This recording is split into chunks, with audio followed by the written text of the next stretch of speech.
my couch, nigga. No, why I can lean back. You can't Shit, that's why I got nigga, I can do this. All right, so that's fine. Let's go and start that. Fuck out of here. Oh, question. Yes, sir. Are we allowed to smoke on this show? I don't give a fuck what I say, dog. Bro, Raw this is your and show, and I unfiltered. want to show you the respect that you deserve. Raw and unfiltered, nigga. Okay. That's how I want this shit. Yeah, Slim has already started the live video. I've already started the video, dog. Live and unfucking filtered, man. Well. All right, Matt, we good? Yeah. All right, I'm gonna close this. Shout out to API. You know what I'm saying? What's going on, fellas? How y'all feeling tonight? How y'all feeling tonight? Feeling great, man. What's going on? What's going on? Relaxed and chilling. Woo! Welcome to the very first Fire AInt Free podcast, home and quality touch with my boys. Yes. I got my mans, as Wayne would say, daddy and whatnot. Will Bowser, what's going on with you, boss? Man, how you feeling, dog? And then good, man. I got my cohort, my mans, Antonio Wayside. What's good?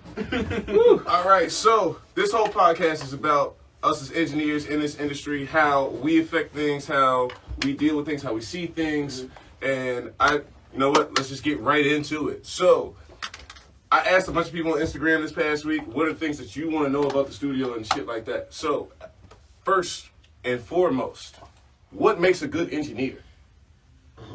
What makes a good engineer? Will, you want to start, or shall I take this one? What makes a good engineer? Well, it depends. It really depends. Like, if we start from the beginning, if we're starting from the very, very beginning, what makes a good engineer? The first and foremost, somebody that listens.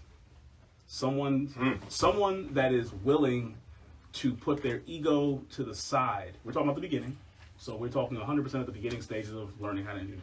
Someone that puts their ego to the side and understands the whole concept of listening.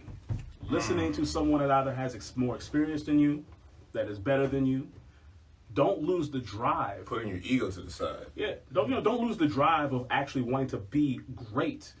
But in the beginning stages, you have to learn to put all that ego, all that pride, I know this because I've seen it online on YouTube. You got to put all that on the back end until you get your moment to shine. You know what I mean? Oof. So after all that BS, what makes a great engineer? Someone that pays attention, someone that listens, and someone that is not scared to dig into the details. Wait, so how you feel about that shit, man? I agree 100% with Will, but I will also add to this. I think what makes a good engineer, first, his competence and intelligence of the craft in itself. You know, just being able to know what to do and be able to do it efficiently and quickly on the spot in the situation. I run a lot of tracking sessions. Now, it's like, of course, the job title is just, oh yeah, just hit the record button and let them do their thing. And if they want to punch in, let them punch in. But no, if you really want to impress your client, if you really want them to come back, you have to show them, you have to give them an experience. I learned that from working at Olive Garden. Like, yeah, my job title is just to serve you your food and take your money, but I have to give you an experience. That comes with using certain plugins on this session that might be better on his vocals that wouldn't be as effective with another artist. And another thing, I feel like every engineer should always be creative in their work, you know. Be creative with sounds. If you have an artist that's willing, always listen to the artist first. Deliver exactly what the artist wants. That's primary focus. But if you do have an artist, a lot of artists like to go different creative directions, and you can actually build a stronger relationship with people if you're willing to sit down, take the time, and be creative with artists and not just be repetitive. Really put your energy and your focus into maximizing the potential of the sound. Okay.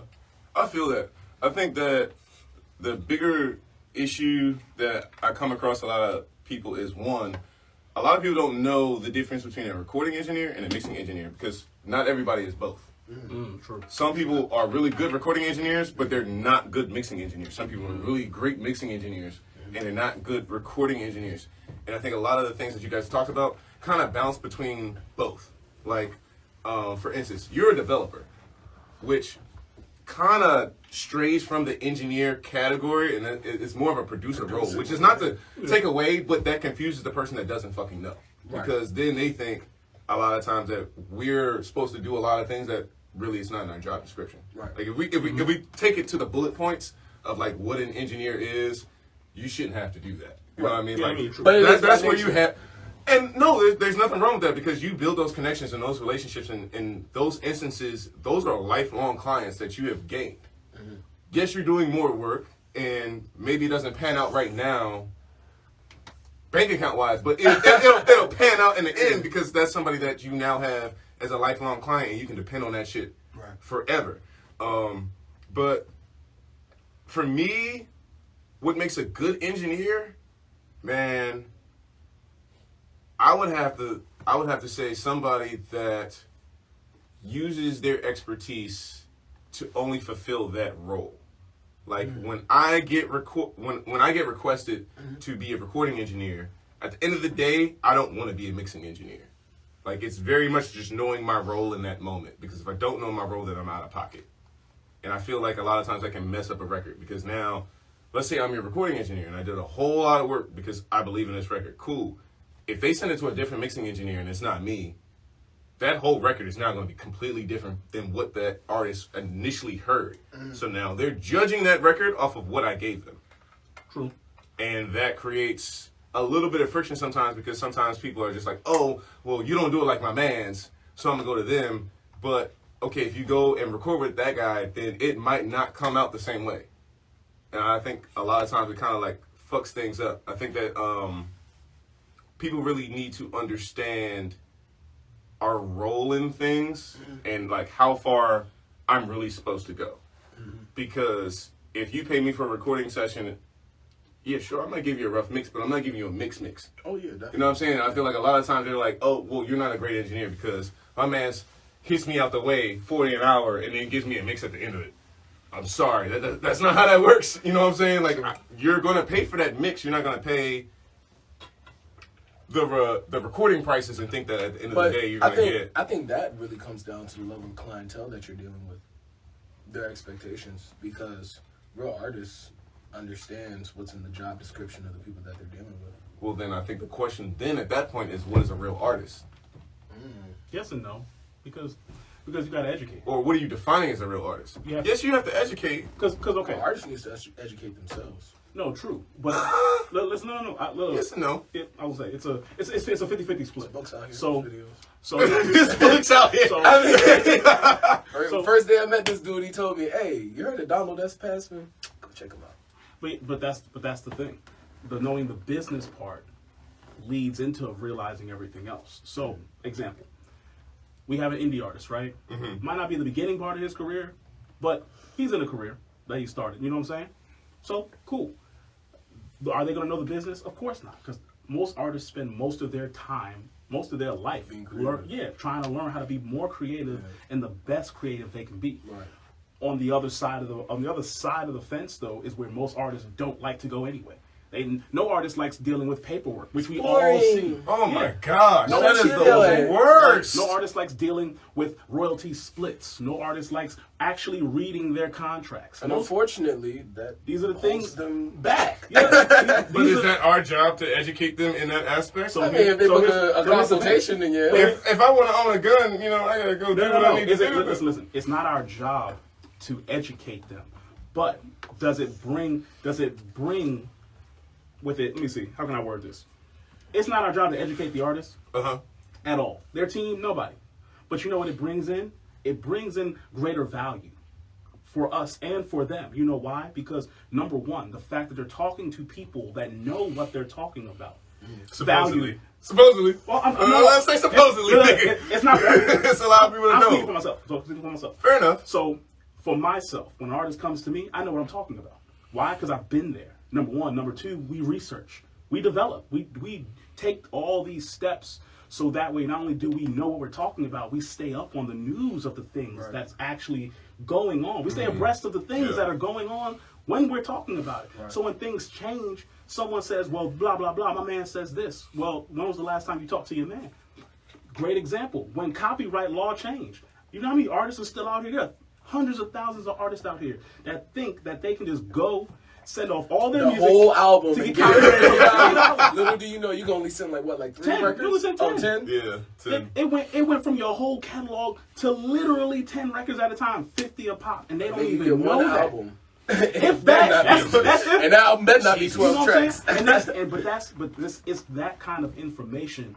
Again, we bring that's value. Right. Because why? Because now bringing that value to someone lets them know, hey, I got to save up a little bit more.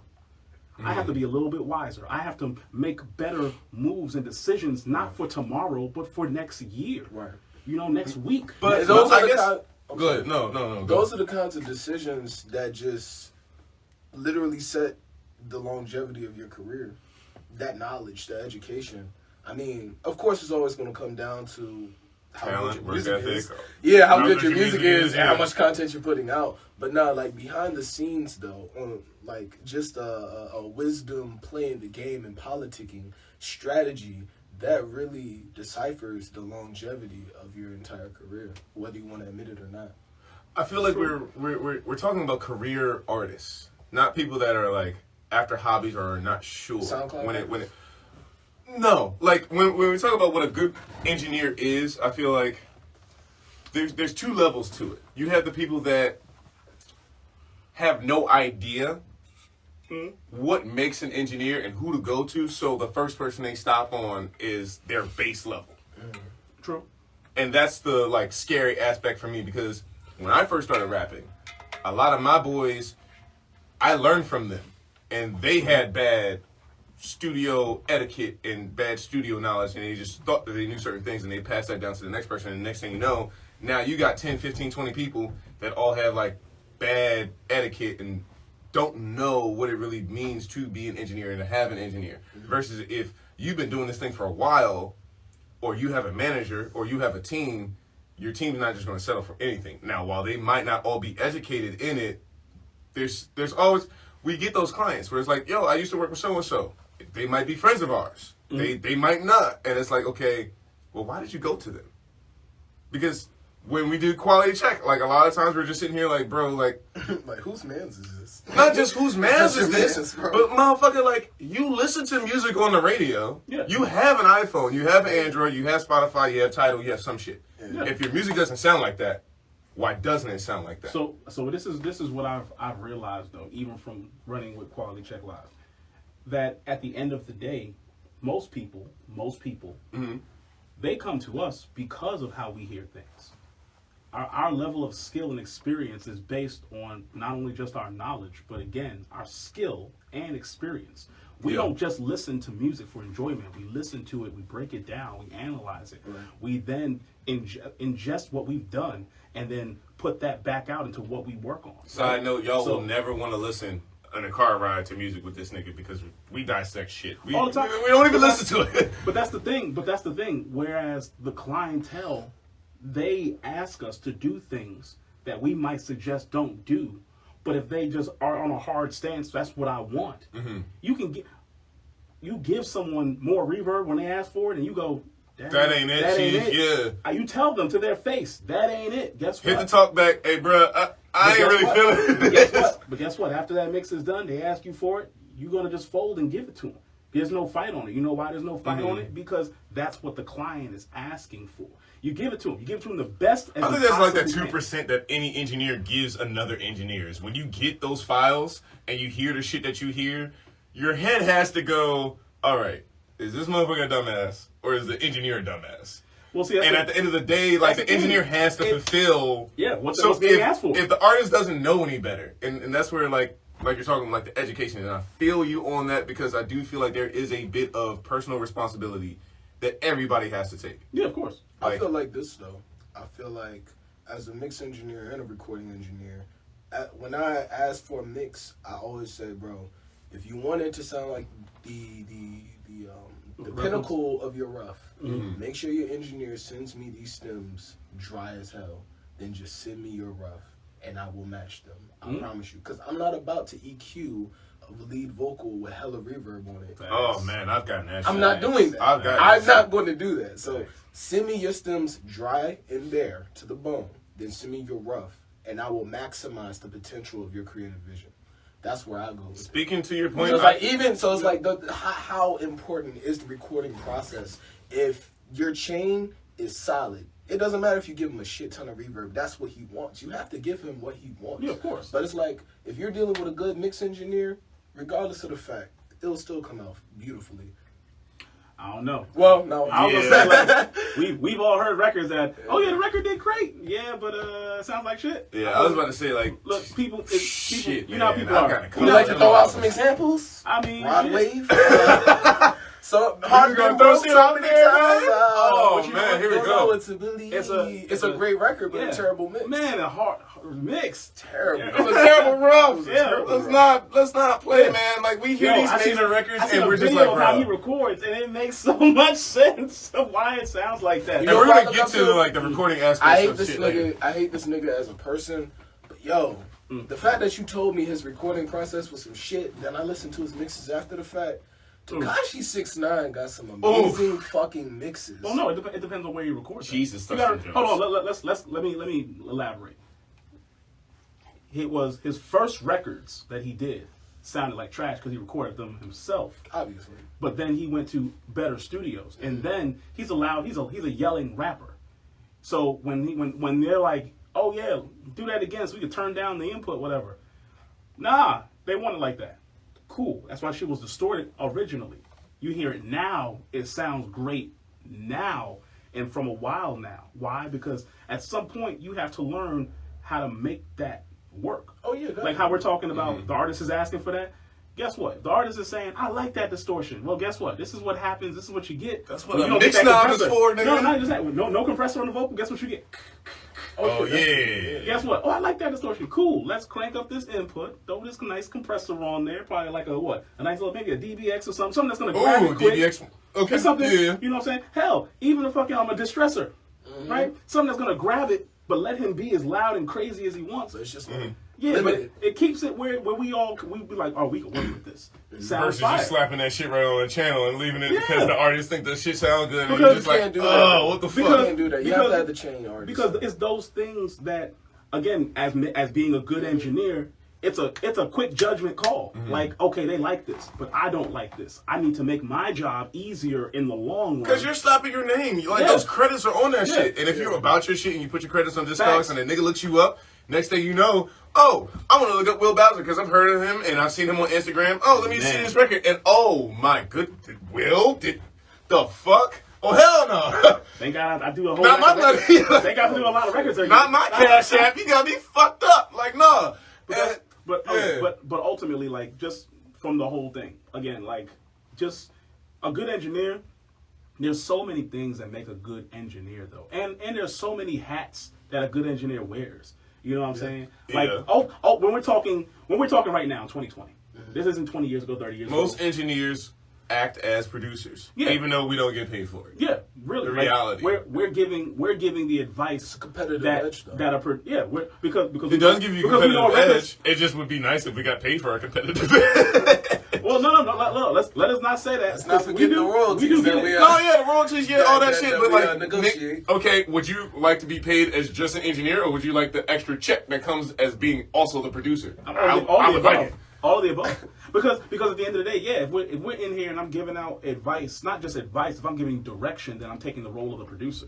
Period. If you There's do no, take on the role as the producer, can't you just get production credits regardless? You But a lot of people Since- think so- that is your role, so though. no. No, So it doesn't matter This is the funny because part. I told you to do this. No. Like So this is the funny part, That's right? a production This is the funny part. So it's the thought process that I've noticed that has kind of changed over the years. So most people, right? Most artists, we work in hip hop, so we talking rappers. So when a rapper comes in here and they basically are like, yeah, this is my producer. You didn't make the beat.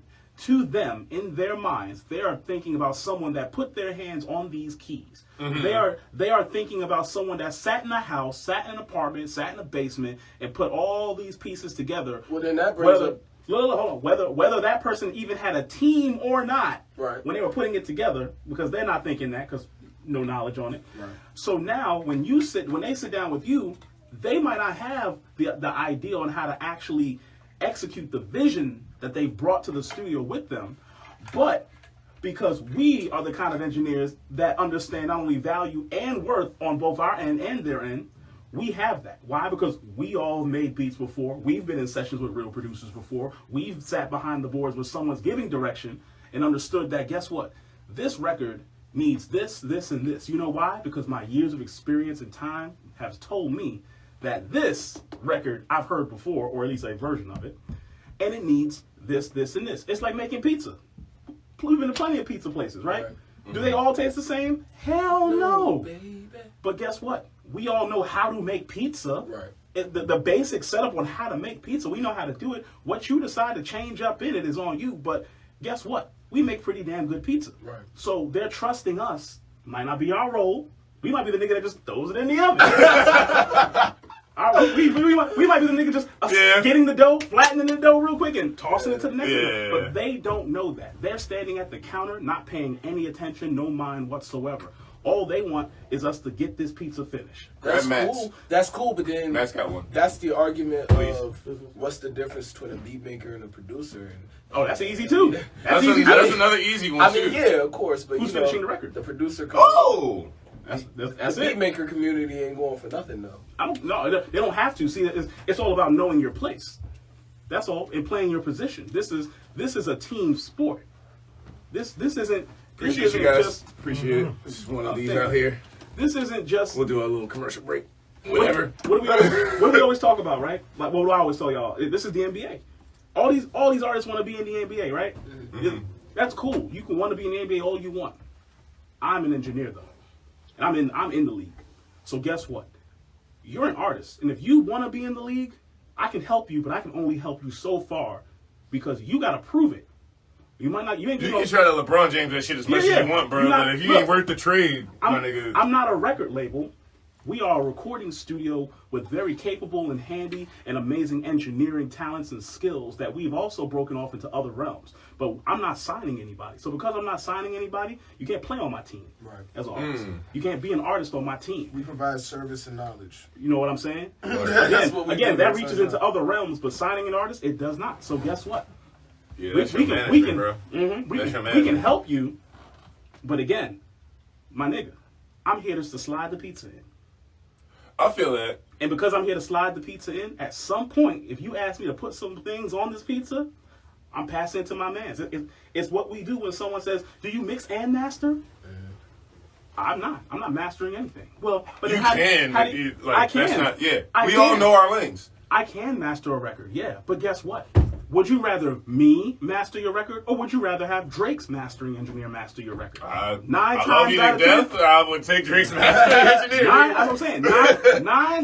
10 times out of 10. I mean, it's expertise on this one thing. Yeah, because that's been something he's been doing forever. You know what I'm saying? Pay the money. But that's the thing. The plaques that come with being Drake's mastering engineer, fuck it. So so with our conversation, our expertise, it just so happens that again, all three of us are producers though. Right.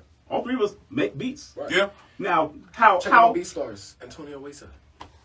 You know what I'm saying? I don't make beats no more, so. I'm going to shout your record. I record y'all, make sure shit. I send my shit to mastering, my nigga, but you ain't getting my beats. That shit's in the vault. So that's what my boy. But that's the thing. It's like my expertise when Antonio's sitting down, when you're sitting down, when I'm sitting down, I bring the producer expertise side of it because ain't no producers here behind me. Right. Ain't no one giving that direction to the artist. No one's saying, "Hey, young, do that again. I didn't like that last take," and then we just like, "You heard the man, click, click," and I'm gonna sit here and rock. No one's doing that. So they come to us because our expertise dictates that you're not leaving out of here with that. Oh, what? Why? Because it sounded like trash. Let's do it again. That shit, so like we gotta fix that fucking boat, bro. Yeah, but she gonna survive. This is the goddamn first podcast. Don't bring attention to that shit, nigga. Hey man, look, I got the boat. I just lost this at the crib. All right, so I think that at the end of this, the best way to describe a good engineer, because we talked about a lot of the things that we do as great engineers, because to be honest, in Southern Maryland, we are the three names. Like, if you had 10 names, our three names are going to come up somewhere in the shits. I mean, listen, I'm not going to call myself great. I'm going to just let people perceive me how they like to. Okay, Obama. That's fine. But I know what I could do. You feel me? Like, I know and that's fine. But what I'm saying is, I think for the average artist or the artist that does not know, I think a better description is, what is a bad engineer? Oh shit! Because for me, y'all want to have that conversation? Because for me, Yes. right? Yeah. All right, no, because Y'all wanna again, it's an unfiltered, very raw podcast, and that's All right, what the shit should be. Let's start with this. So hold up. Yo, Hear me out 1 second. I want to get Slim's take. Hear me out 1 second. So for me, Go ahead. for a long time, Will knows I've been freelance. I have just recently told him, like, dog, I'm in it hands down, 10 toes down. But for me, I deal with a lot of people that I tell them every fucking time, oh, I want to mix. Cool. No problem. Oh, I want an album mix. Cool. No problem. Send me the fucking raw files.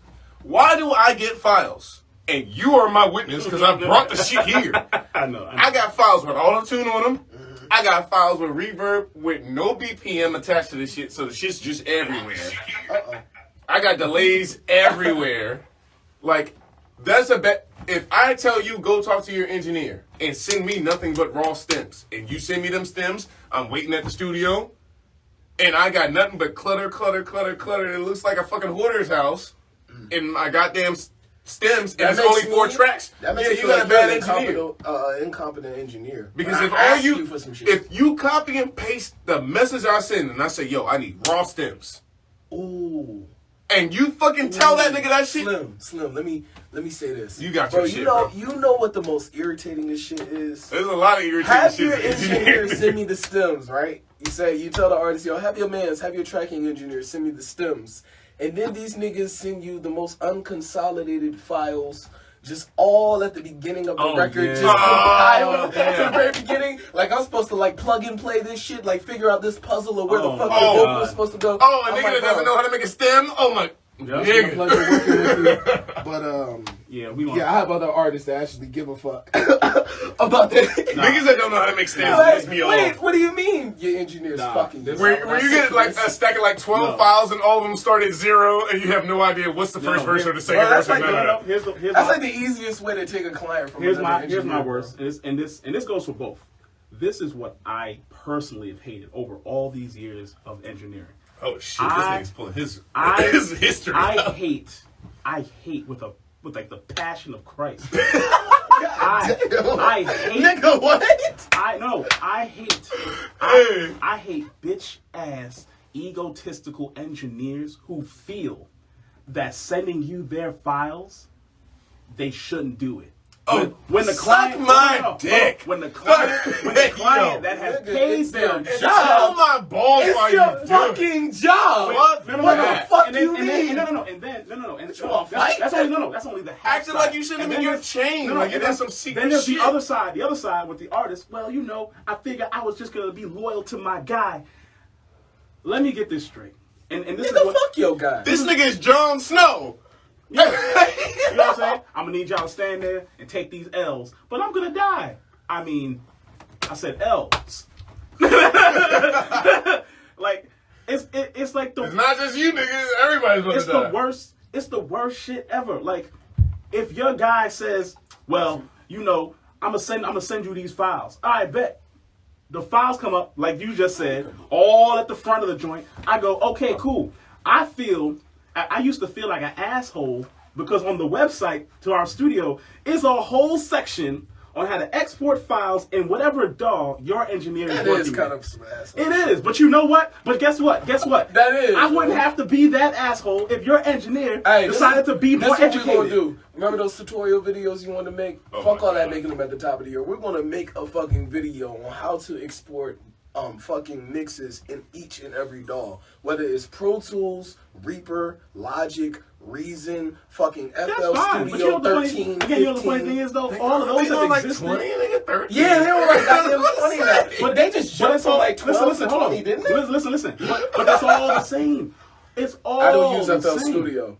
I'm sorry, guys. I don't. Look, listen. I used to back in the day. Stems are stems. It does not matter. If someone says it's a wave file at the end of the day. If someone says, let's debunk some stupid shit real quick. You're playing MythBusters? Okay, Number nigga, number one, unless we're talking Harrison Mixbus, the DAW, right? Who literally, their DAW literally has a sound to it. It literally has a sound. That's how they made it, so it sounds like something. Unless we're talking that, all DAWs sound the same. All of them sound the same. They all export the same. They all do their same shit the same. The audio engine on every DAW on playback, different. Mm-hmm. Sure. Export, though, they're nulling like a motherfucker on export because how we all listen back to it, sure, whatever. The reality is, the last person that kept telling us Pro Tools was the best DAW in the world was probably the worst engineer we got talked to by. Period. Shit. Because at the end of the day, all DAWs do the same thing. You can stick the greatest audio engineer in the world in front of Pro Tools and they'll do their job. I can stick that same engineer in front of FL Studio to mix and they will do their job. The tools are what we all care about. Right. Because you know why? I stick this man in front of FL Studio and he's like, man, I don't know what I'm doing, but I'm gonna figure it out. These tracks are here. Panning is here. What kind of plugins you got? Fat Filter. Not a problem. Waves. Not a problem. Not a problem. Waves. And oh my God, do not let me go into the goddamn system and set up all the VST plugins that go into my fucking DAW. It doesn't matter what I have there. Yeah. Fuck that. Why? Because again, you cannot blame the machine that's housing everything. You can only blame the fucking carpenter and his tools. Hey, let's talk about this. Another thing that bad engineers do. Well, I don't even want to come down on them like that. Yes, you should. No. Fuck it. If you don't go hard, it's an issue. Okay. This is a go hard podcast. Another thing that bad engineers do that I've noticed in other studios, I'm not going to say whether they're rinky-dink or not, but I just noticed this. They don't have any kind of template for their sessions. They don't have a tracking template. They don't have a mixing template. They have no sense of template. It's all just up as you new go type project. shit. It's like, I remember I was in Atlanta and I was with an artist named Sage Love.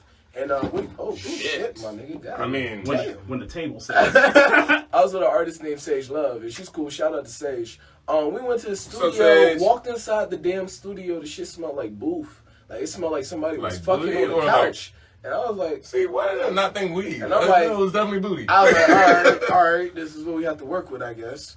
And I get on the computer and I'm like, yo, where's your templates? Like, where's the tracking template? Where's your, cause I don't want to have to set all this shit up myself, wasting recording time. Oh, no. No template in here, dog. Yeah, no, Nathan. man. Nigga Nathan. No, you know what the computer was? The computer was acting just like what you smelled when you walked in there. Some ass. All right, so I think that I was like, damn. I think that we really kind of covered this topic for the most part. I think that we have we can go further. I know we can go further, but like how next episode. How far do we want to dig in on these bad engineers? Nah. I mean, I think that, next thing. I think at the end of the day, like a recording engineer is a recording engineer. If you don't have an engineer that's going to record your vocals, okay. Last thing, if you're an engineer and you're watching this, please don't be the engineer that has. Of course, you shouldn't be too emotionally attached to your clients because it's a business relationship. But bro, I hear so many. Well, on occasion. I mean, sometimes you just gotta benefit some of the faders. I don't know. But I was like, oh, these niggas. Nigga, I'm married. I'm married too. Sometimes I just gotta put my wife over the console. It's your console, nigga. By all means, if that's what you want to do. Hey, look, we are COVID. Spray Lysol on that shit. We wipe everything down every night. I don't fuck my wife on mine, so shit. I broke my fucking desk. The whole thing, nigga. I never hit this nigga up like, hey, yo, that desk was real sturdy, nigga. You look at the desk over here. You look at the desk like this. The desk looking back like. Had to put Gorilla Glue on the bitch. All that. But anyway. He's talking about the desk still. Okay, so. Hey, yo, relax. Yo, relax. So, shit. You shouldn't be too emotionally attached to your clients. But here's the thing. You gotta show some sense of energy, emotion, and love during the session because clients are gonna complain. My engineer don't give a fuck about my music at all. I get that, and it just when you actually do give a fuck about every record that you work on, it makes it so easy to just take your fucking clients because you don't care. All you do is hit the record button. All right, bro, you good? All right, cool. I'll see you next time. Like there's no. You don't give them no kind of wisdom. You don't give them no kind of input on the track, what you thought they could have did better, or whether they should retake this and come back for another session to actually make their record sound to its full potential. Now, it's up to the artist to take advantage. Because fire ain't free. It's whether the artist, it's up to the artist to say, nah, nigga, fuck what you talking about. I'm gonna drop it like this, or actually come back and actually try to get into that position. Yeah. But like, and of course you gotta pick and choose which artist is worth it really and which isn't. But it should be a general thing that you should care about every record that you touch. And if you care, your artist is gonna sense that, and they're gonna keep coming back, and they're gonna keep fucking with you because they know all stay stands. They're in good hands. Like, Facts. simple. Nah, That's a super. bet. That's a motherfucking bet. Thank you. I think that we've pretty much covered this topic. Yeah. The next question that was another one that got hit on Instagram was the home studio.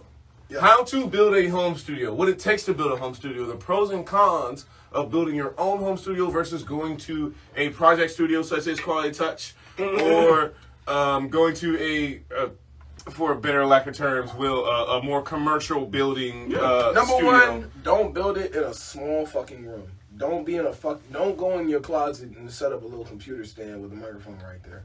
Word. I think that Space is your friend. I think that the first thing that you have to tackle before you really deal with building your home studio is, are you an engineer? And I feel like a lot of times, a lot of artists want to build a home studio to circumvent the fact that they really need a actual engineer.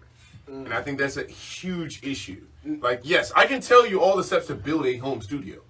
I can. Here's the thing, though. If they can just get their home set up to the point where they can do their job, like not necessarily be an engineer, but if they can simply just put the microphone and have the acoustical space to a point that when they record it, it sounds clean, they can send their shit off and be fine. But they can't do that a lot of times. I feel like It's not hard. I feel It's like a really lot not of hard. times they're trying to skip steps, and then that's the biggest issue for me. It's like, I would love to tell you how to build a home studio, but first of all, capital, because you're still working on your own music most times, and Do you even have the money to start this? that's what I'm talking about. Like, if we're talking about like how our setups are at home, and Well, let's shit, talk budgets then. Yeah. you need $5,000. Yeah, I agree. You need $5,000. Yeah. And me and you talked about that Yeah. the other day. You need $5,000. If you don't have $5,000, 5,000. you're So again, let's go back to another segment of the Fire Ain't Free? No, myth busting. oh, myth busting. Myth busting on Fire Ain't Free. So Oh, let us all I want to take a sip. I don't want to drop your phone. let's get some things out the way. Number one, do you need an expensive ass microphone? The answer is two ways: yes And no. The answer, well, the first I'm gonna answer. I'm gonna go with the latter part first. No. You know why? Because expensive is relative. $500 could be expensive to someone that's not used to spending money.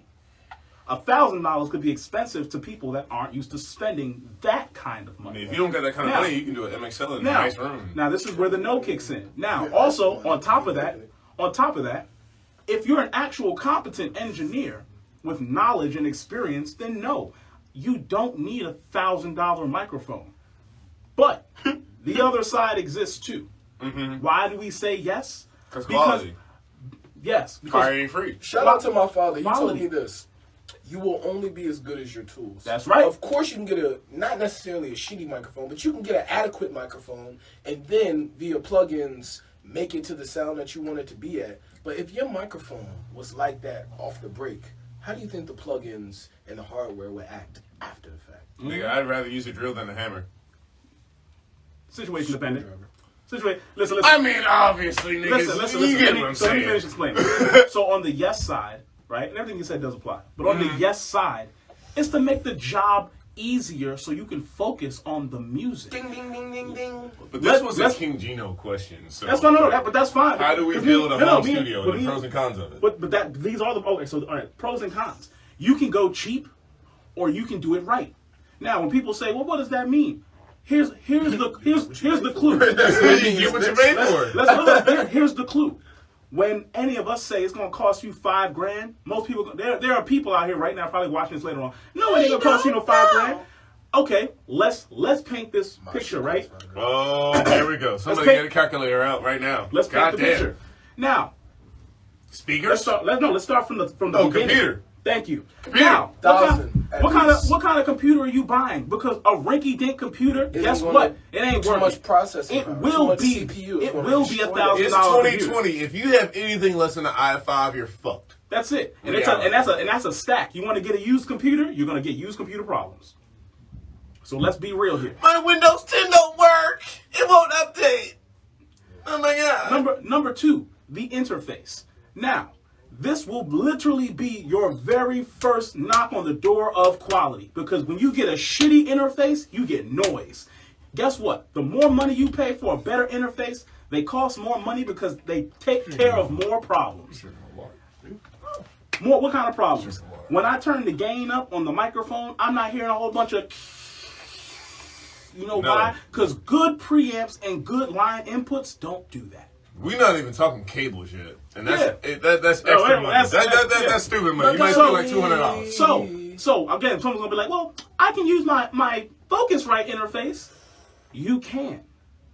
What Focusrite interface are we talking?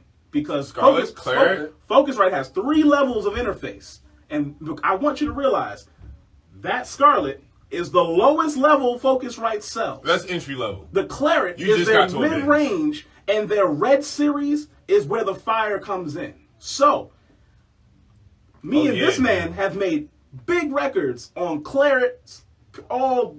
We went a whole year, and how many records did we count? 19? 15? Yeah, we had 15 radio records that year. Now, dead ass. Never touch the Scarlett. Never. Because why? Because you get the noise that comes with this nigga talked me out of getting a Scarlett. Yep. I was going to buy a Scarlett. Ended up getting the Claret because in the beginning, and we all are on a limited budget.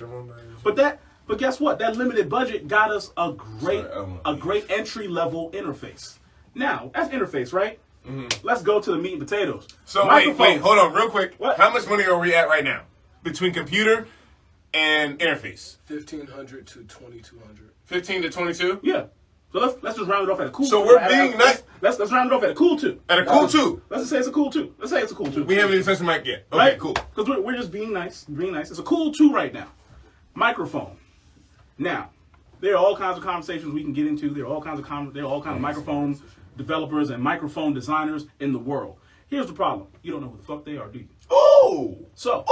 Because you don't know the wrong side. Because you don't know who they are, I'm gonna tell you what you're gonna end up doing. You're gonna get on your phone or your computer. You're gonna Google it, and you know what they're gonna pop up with? They're gonna pop up with thousands of dollars of microphones that you say I can't afford. And know what you now do? You go down the rabbit hole. You go down what we like to call the broke nigga rabbit hole. The broke nigga rabbit hole. Why you make that shit sound like the Matrix, nigga? Like Red Boot. Because the broke nigga. Yeah, because the broke nigga rabbit hole doesn't just have to do with audio. That's how broke niggas. It's a mentality. And I'm not gonna hold you. Like I've had the privilege. I'm not gonna call it a curse. I'm gonna call it a privilege of using good microphones and very shitty microphones. I started with a USB Apple G microphone, and I made all my SoundCloud records on there. Now I'm a good artist, so I got 30,000 streams on SoundCloud off of that little shitty microphone at the age of like 16. Mm-hmm. But after that, then I got a Sterling audio microphone. And I thought that was the shit. Now that I've used other microphones, I realized it's thin and there's no low end on the microphone. Then I got to come here. I've heard the Sony C800G. I've heard a Neumann U87. You know, I heard the Slate VMS microphone. And then I listened back to that old Sterling microphone. I'm like, you really ain't shit. So, you know, the microphone plays. But these are the things. Everything he's mentioned. The Slate is $1,000 microphone, and that's with the preamp. Hell, $600, $500 by itself, and it's a really great microphone without the emulations that it does. Heck, when you start working your way up, hell, the fucking Neumann 87 is a $2,000 brand new mic. Please don't talk about a Neumann because I'm gonna get mad at Dave Benson. Used, we can get it for at least $1,200 to $1,500. Anyway, microphones and their build quality when it comes to new artists. Most likely, you're not going to do the proper research to find the actual good mic. So you're going to go with cheap brands again. Broke nigga, cycle shit. It makes sell 760. You're gonna go with a cheap brand because guess what? This is what all those Google searches all turn up. The Google searches all turn up the cheap brands from the expensive to the least, and you're gonna end up with one of these cheap ass microphones. The reality is, look, save yourself the trouble. Spend that $1,000. Because at a $1,000 price point on a microphone, you can get a Blue. You can get a lot of different shit. You can get a fucking Neumann. You can get not just that. But microphones are actually. You start opening up the actual pathway of other people that make microphones. There are microphone manufacturers that don't have a big name but make great quality microphones. Advanced Audio makes great quality microphones. Hell, anybody that modifies microphones. You could take a cheap one, make it into a better sounding microphone. But again, because you don't know that, that's what happens. You can come in and say if you want, nigga. No, I'm going to condense so later. You But can push anyway. the microphone guy all the way? I think it all depends on the situation. So here we go. I mean, are you $1,000, right? So that's another $1,000. That's So $3,000. So if you want to spend $1,000 on the mic, which in reality, if you're in a home studio, I believe personally, we get an AT 2020 for if you're just a rapper, not an engineer. I don't care if I'm a rapper or not. See, okay, so here's the Now, so I think the question in mind really should be, what are you building your home studio for? And that is where I get mad at people. That's No, another so, perspective. like, so, yo, so the answer should be the answer every time someone says, when we ask that question, the answer should always be to make sure that my records sound the best they possibly can, which means there is an entry point of price and quality. And I don't care what anyone says. People could be like, well, I've made and mixed records like that, but do you do it all the time? And can you do it with the speed and efficiency of the things that cost more money? It has nothing to do with quality to cost ratio. It has everything to do with quality and consistency. The consistency of making great records and them sounding like your favorite artists is a lot easier when the equipment and tools used are of the same ilk. So guess what? I don't care if you're not using a Newman U87, but damn it, there are clone Newman U87s out there that sound similar. You know what? a lot of people don't know what the fuck a clone even is. It's an emulation of the original microphone. I mean, just they also by- do it by for word hardware. I'm just saying, if we're dealing with like, No, because by word the average definition, person that's EQs, compressors, the average person that's everything. asking how to build a home studio does not know what the fuck a clone is of anything. Duplicate. But Yes, this is by absolutely. word definition. By word definition, I would hope. But this I would hope that somebody doesn't think that if you have a clone, that means if I have Slate shit and I throw on a VMS system, that now I have a clone. Yeah. That's not the exact thing of Sure. a clone, You're because right. you still need the right kind of microphone to do that. Yeah, You of course. can't. Okay, so for one instance, if I have Slate and I have the VMS system or the VMR system, $1,000. virtual mix rack. So if I $1,000. have the VMR system, no VMS. You're right. oh 600 VMS, now. but I have a 600 now. if I have a shit mic. No, it's 600 only. It's 600 to just get the mic. Oh, to get The the whole preamp with system, it. yeah, because the Yeah. mic and preamp are what the whole system. Because, like, is. for me, I pay for Slate plugins. Mm-hmm. I do my little 15 a month. I split that with my boy. We do that shit. We don't have to split it, but we do. Right. So, if I have a shit mic, but I have the VMS system, and I throw on the clone of the Sony joint, the, what is it? The C800G. Yeah. That's not going to sound the same as if I'm going through this particular microphone that we have in here, and I slap the same thing on. There's a difference. There is. Because what's going through there is going to then translate through the computer completely differently. So you need a solid microphone. Because But again, we're looking at quality. See, absolutely. So obviously, But I think that those the not in question know, came all from- microphones are different though. So because all microphones are inherently Even different, if you get two of the same exact microphone, just because I want to hear you guys out. just because of the manufacturing properties, like what the microphones actually build out of, you can have two Newman U87s and they will not sound the exact identical same. You Yeah. have to know that. Well, let's not also play like you can't take your microphone and go to somebody like Don's Mans, and take your mic and get that shit completely fucking you can get it modified. That's what I'm saying. modified, and now you But have but like- $1,000 mic and you probably maybe spent half the fucking money. But You like can't you do said- that kind of You shit. can. But Yes, like, you but like definitely you can, said, right. but like you said, these are guys that they're And asking the that's question on and how that's to what build my it. fear is like, dog, like, okay, But you have to have that knowledge in order to even know to do that. And That's they the don't. thing. And they did. But everything we're doing right now to Hey, if you explain want to to get a them, mic, I say just start off with a Bluebird. I say start with an AT 2020 if you're a rapper. I tell you to take your ass to Advanced Audio and then go check out what they have on their budget, because they make literally an 87 clone that's $400. That'll kill most other $400 microphones because it's in the same realm. All right, so what else for a home studio should we have for Okay, so definite? look, so next Home studio. Yeah. So the next thing, we already spent 3 G's. We've already spent 3 G's now. Hold on, pause. Mm-hmm. We completely have missed something. No, we didn't. I'm not done yet. No. We've completely missed something. What? Desk and chair.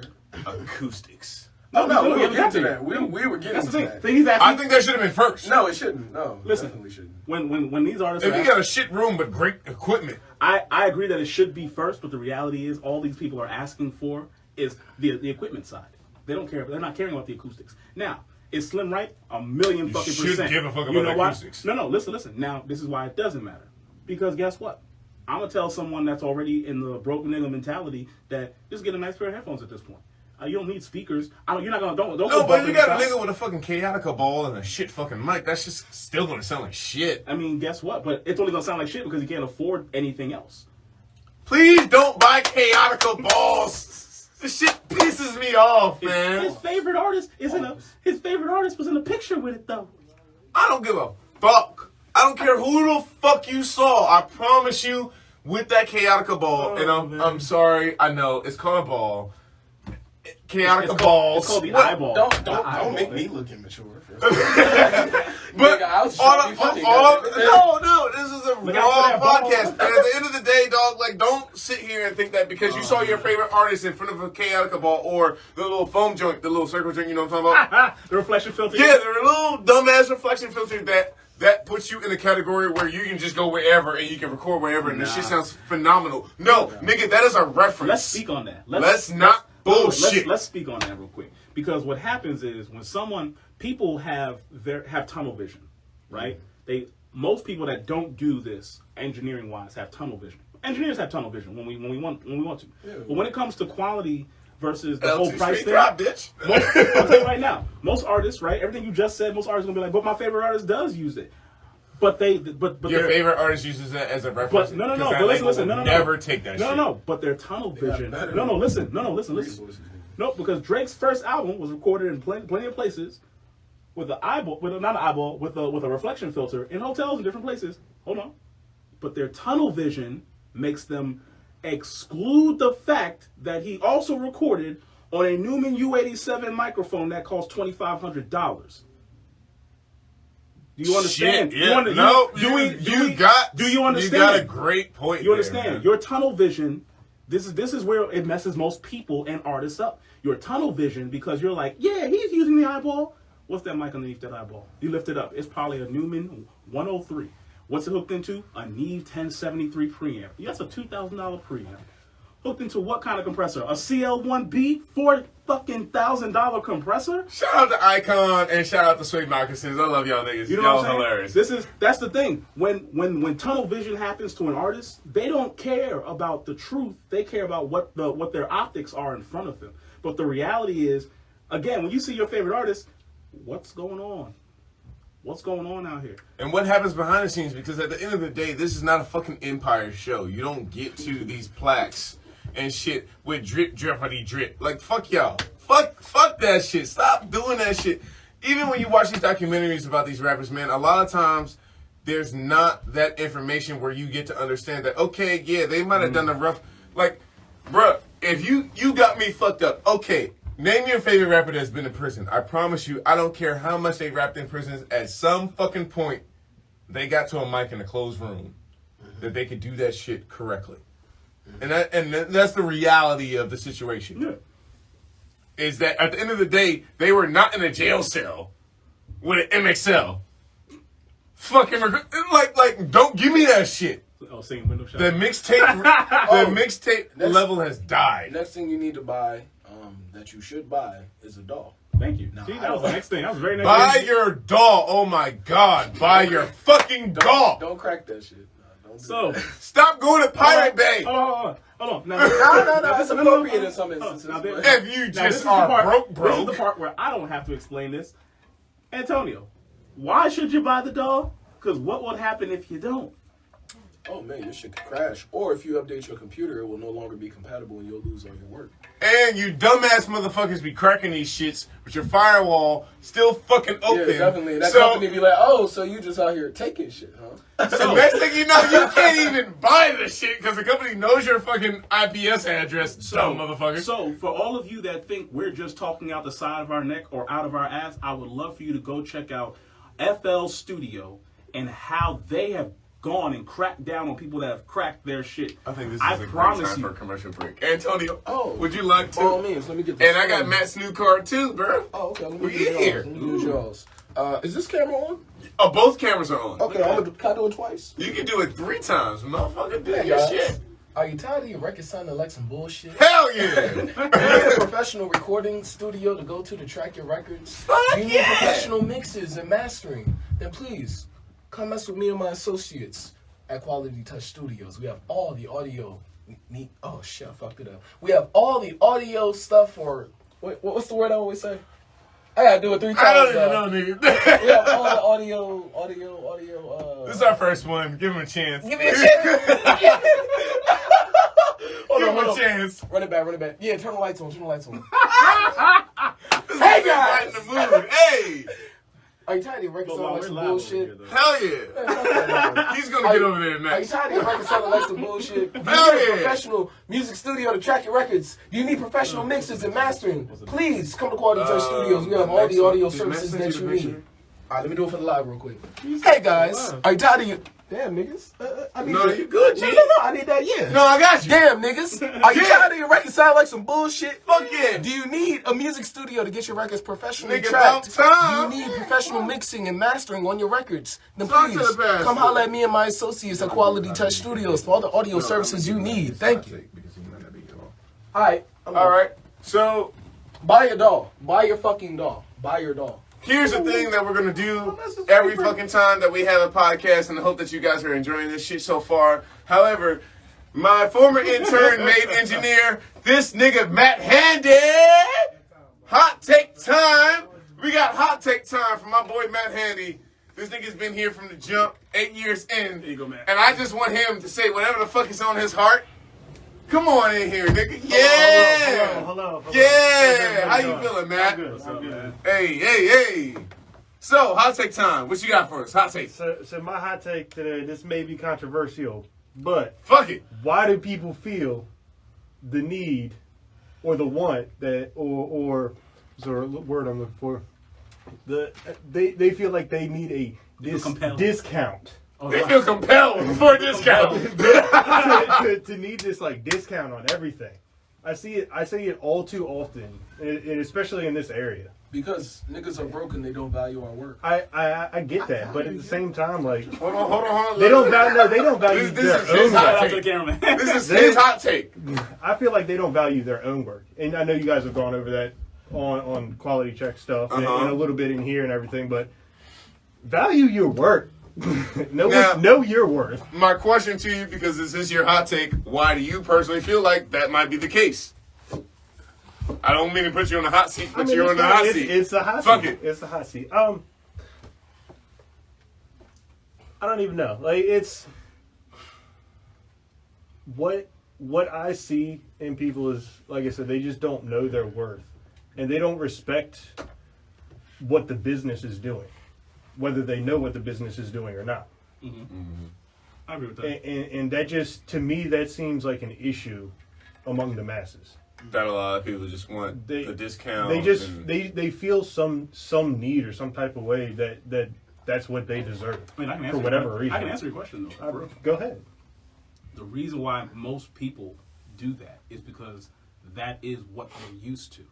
Right, and like I said, that's similar to what you guys So touched on a little bit. It don't always have to do with someone being broke. It does have to do with someone's actual, like, it's how the environment influences everyone in the environment. So if about 10 of the studios in the environment are all charging $35 and you decide to pop up one day and you say, well, I have top-notch A1 quality, I'm charging you $100. They're going to look at you crazy because everyone else has been charging $35. Even though, and we talked about this our last discussion, their tunnel vision has made them oblivious to who you are, your skill level, your experience, who you might even know, let alone what you're bringing to the area and community with you charging the $100. So you could be that guy. Look, you could be Teddy Riley. But for someone that's 20-something years old, 25 years old, they don't know who Teddy Riley is. Sure. While these other people over here charging the $35, they know exactly who you are. But guess what? They say, this man is worth $100. But the kids don't see that. They don't see the worth. They don't understand. They don't care. Because all they know is that this is what we've been getting. You know what I'm saying? How does someone take it when they've been eating well done steak their whole life? Look at drinking water. I'm sorry I'm to not hear that drinking they've been doing that. Look, but it makes Yeah. sense. That's what I'm saying. Yeah. What do you tell someone that's been eating nothing but well done steak all their life? Oh man, you ain't never lived. I think ultimately the problem in this situation is the fact that niggas don't know. I think that there is a very false sensibility when it comes to our industry. And I made the little empire joke earlier, but I really do believe that a lot of times people have this empire-esque mentality when it comes to the industry that we work in. I think that people have a very false narrative of what it takes to make a record, what it takes to be in this industry that we work in. Because this isn't like fast food. This isn't like a 9 to 5. This is something that, one, primarily requires a huge investment. And it's not just of money. Time. It's time. It's time of your and money. fucking time. And mental capacity. Your energy, which I will say is mental capacity as well. I will tie that in. But your money, your time, your energy. And a lot of people think that, oh, I just got an idea. I can lay that shit down and that is what that is. And I'll just move on from that. But that's not what, it's not a complete idea.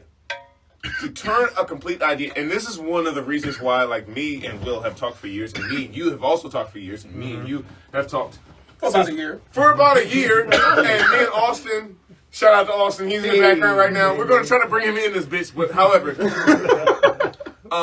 I've always talked about, I love being a mixing engineer. The reason I love being a mixing engineer is none other than the fact that I can turn your dream into physical fucking reality. And with that, can I say this one thing?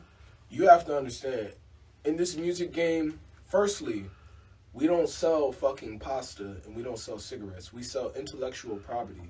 And secondly, you are 100%, I am 100%, these people are all 100% responsible for their own ignorance. So, if you don't dedicate that time, that energy, and that mental capacity, it will be all your fault that your career doesn't have longevity, or you don't see the significant numbers that you expect.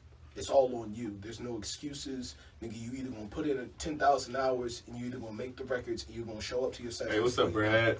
Also, Thank with you, that, you are responsible for building your team. You are responsible for your marketing campaign. No one else. Yeah, that's And not people our are going to job. feed off of your energy because they're going to sense not our job, how, right? how much energy you have and how serious you are about it. Yep. So they're only going to take you as serious as you take yourself. So stop playing. Stop bullshitting. I just think the reality of it is that when you deal with situations where we were talking about earlier, like my man's introduced me to somebody and now I'm recording or I'm working there. Okay, cool. That is all good and all great, but at the end of the day, you have no idea what the worth of what is going on takes. Because at the end of the day, we're all friends with industry people. Yeah. Guess how much our friends charge for an indie label artist for a mix? Hello, Ken Lewis. Oh, thousands. We're talking thousands. I'm talking in a recording session, you're paying no less than $100 or $120. So for you to hit me up, now, granted, and Will knows, I show up here almost every fucking day. And I'm just here to just be here, whether I'm working, whether I have things that I want to work on, whether I'm working on my Discogs and my credit list, whether I'm doing whatever, whether I'm talking to him about what the new product is, whether we're just doing research all fucking day, whether we're watching anime and waiting on fucking sessions, whatever the fucking situation is, I'm here. Don't hit me up talking about, oh, I want a 4-hour session, but you need a $20 discount. Because you can't afford the whole fucking thing. You can't. Don't look for me for a discount. Because that's stupid. Do you discount an investment? If you want to invest in Tesla, but Tesla says, yo, a share costs this money. Niggas think that buying recording time. You can't short a share. Tesla's like, fuck you. can't get two for the 15. The share is a share. When you go to Walmart, nigga, if you need curtains in your fucking house, you don't go up to the goddamn cash register talking about, hey, look, I know I need 3 curtain rods, a couple curtains, but I'm a little short right now. Can I hit you back later? Yeah, thanks. Or am I going to look at you like, nigga, where? Like, get the fuck out of my face. It is a service industry. I'm providing you a service. And that is what that is. I think that at the end of the day, the culprit is bad information. True. I can't Agreed. delve from that. I think at the end of the day, it is bad information. Because without bad information, if you had the correct information, you would work accordingly. I have artists that when I say 550 for a mix, it's like, Oh. dog. Oh. The heart drops. The Oh, heart shit. drops. And I'm just sitting here like, bruh. Now imagine if, for any reason, the three of us had half of Ken Lewis's credit list and said, oh, a mix, 2,000. Right. If your heart's dropping at 550, You already going. what are you gonna do with $2,000? You gonna kill over. What are you gonna do? You're gonna flip over like a possum. Shoot, you giving your soul to the Lord. Yeah. You about to, Somebody. you about to chop off your firstborn son's left arm to try to get in. I ain't got the money, but I got a kidney. Nah, I'm you gonna see, feel Friday. some of you artist folk, you get hurt, you get a little bit bothered, and every now and again you get a little hot It's and a bothered. major, nigga. It might be You get a time for little tithing hot offering, and nigga. bothered. And if you need some relief, then save your money. I think at the end of the day, Get better credit. I think it all kind of goes to the same thing of everything that we've been talking about. I think at the end of the day, education for artists is very important. But however, I feel like it's fucked up because it gets left to the engineer that wants to do the work to educate the artist. Well, of course. Because you're trying to maintain this clientele and do the work and get your credit list and be a Grammy member and do this and get your plaques. But you know what? But here's the thing. We also have an uneducated community of engineers too. Yes, Brad, fire ain't free. You pay for the goddamn quality. So at the end of the day, you can only push so much until the community itself either collapses, pushes back, or gets behind. You know what I'm saying? They have to get on board because that's how it is. Like again, we're in a community just like that. It's not a city. We're not some big city with a big name and people come out here with all kinds of budgets, even though they do. The reality is, engineers haven't crossed the threshold of the standard. They're far few in between out here. We deal with labels a lot, at least once a month. Yeah. On some real shit, at least once a month, where something is getting checked, something is getting sent, somebody is calling, and yeah, they're asking about records. And the reality is, no, everyone's not up to task. And like he was saying, it's the team aspect that a lot of things just kind of fall apart because most artists don't have a team. So when they start coming to Now, this, do you fault the manager when you're telling the prices? You gotta even rephrase. We're what you- dealing with this no, hot hold take. on. You gotta rephrase what you're even asking me because most artists don't even have a manager. Facts. So Fair, damn. So Hi, Austin. look, Hi, Gino's manager. What's up, nigga? but that's what I'm saying. I mean, Most my artists, artists pay for their own studio. there you go. But because at the end of the day, when someone says I just want to be an artist, even them just saying I want to be an artist is like, oh, yeah, man. Look, most people when they say I want to be an artist, it's like the most asinine thing they could possibly say. So if I say I just want to be an artist, me, you, we all look at them and go, do you really know what that means? Like, do you understand what that means? What it means to just be an artist. Yeah, it's like sure you must have a manager. You must have a marketing and promotion team. You must have PR. You must have a street team. You must have But a the name. funds that are required, most people don't have, and I feel like that's what makes them go, yo, I'm looking for a deal. But see, I need you to work with me. Oh my God, I'm so great. You selling yourself to slavery at that point. Here's my question though. Okay, Kanye. But here's my question. And this Not you, For not real, 'cause you. No, I understand exactly what you mean. I'm just saying when you look at your lack of funds as an independent artist, but you didn't look at all the other avenues and all the other prospects that you could have did to make those funds and to actually make money off of your investment in your music, you just say, oh man, fuck that. I'm gonna just do what I gotta do to get signed to this label. You're coming at a desperate perspective. Yep, and So desperate it's like- people make stupid. It's so easy stupid for a mistakes. label to just bend you over and say, because it's like This is what I've been waiting for. You a Raw sucker. and unfiltered. Comment from the Goddamn it. peanut gallery. Sure. Yo, bro, no, come in the no, camera. Austin Goddamn fucking it. Toles, the manager, the Hey. Like artist. coming in the camera. You take your seat real quick. You All got right, it, bro. I got a quick. I'll be quick. It doesn't matter. So even the thing though, a lot of people don't understand is how much it costs to even get to the point of being signed by that label. Cause you might want to just say, "Oh, I'ma just get signed to the label, so that way I don't have to worry about spending X amount of money on this, that, and the third." but you don't know or realize or do your research to know how much money the artist had to invest before the label even gave a fuck about them. You try to talk some numbers for me? Shit. Yeah, we can talk some numbers. We're gonna do this. We're gonna do this back and forth right now. You ready? Let's get ready. Let's do it. So, Austin, how much? Let's just say, right, off bucks. How much does it cost for an hour of studio time?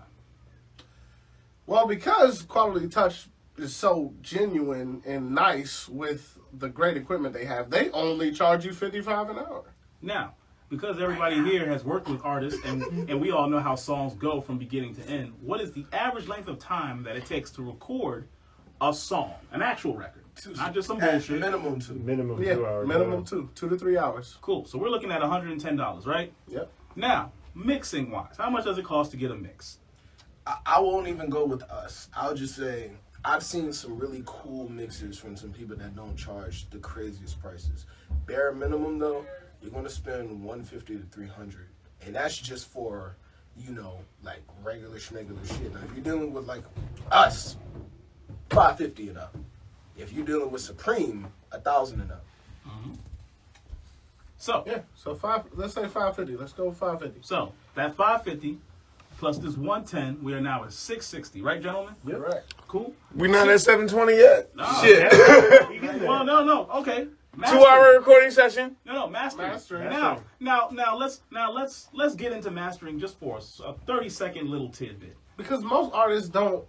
Not at all. Not at all. A lot of niggas just send that shit straight to SoundCloud or wherever after it gets mixed. Now, hell yeah. There is a difference between mixing and mastering. I'm just gonna go and keep it simple. Yeah. Mixing is the ability for us. We can get into engineer- that in another No, podcast. I'm keeping it simple. Keeping it simple. We're gonna take all the sounds in your record and make them sound good together. That is mixing in a nutshell. Taking all the sounds, make them sound good together. Mixing. Record sounds good. Mastering is like literally putting the wax on the car. The car got clean. Icing on the cake. Icing on the cake. The car got clean. The car got detailed. And guess what? It's a motherfucking Saturday. It's 80 degrees and the sun is shining. We gonna wax this motherfucker right here. The rims are gonna be pretty. The wheels are gonna be pretty. When you turn the wheel in the whip and the light hits it, there's a bitch going blind right now. This is what great mastering does. Not grandma. You know what I'm saying? So here we go on the indie level still. We go to Chris Athens for our mastering, right, gentlemen? Yes, sir. Chris Athens charges $200. If you don't know who Chris Athens is, go research and look it up. But just to keep it quick, who does Chris Athens do mastering for, my friend? My favorite artist in the GOAT. I'm sorry. Now, just Your views, your Think Me Later, all that shit. and if you're not a Drake fan and you're some old school crazy hip hop head, he just did the whole Busta Rhymes album. So thank me later. Anyway, that was Drake jab. Anyway though. Now, that's $200, right? So we went from $660 to an extra $200. So now we are $860 in, gentlemen. Are we not? Correct. yes, sir. Right? Now, We ain't even Why did one song? We ain't even This is distributed one song. it. One this song. is This one is one record. song. But wait, we haven't even put it on any platforms Wait, yet.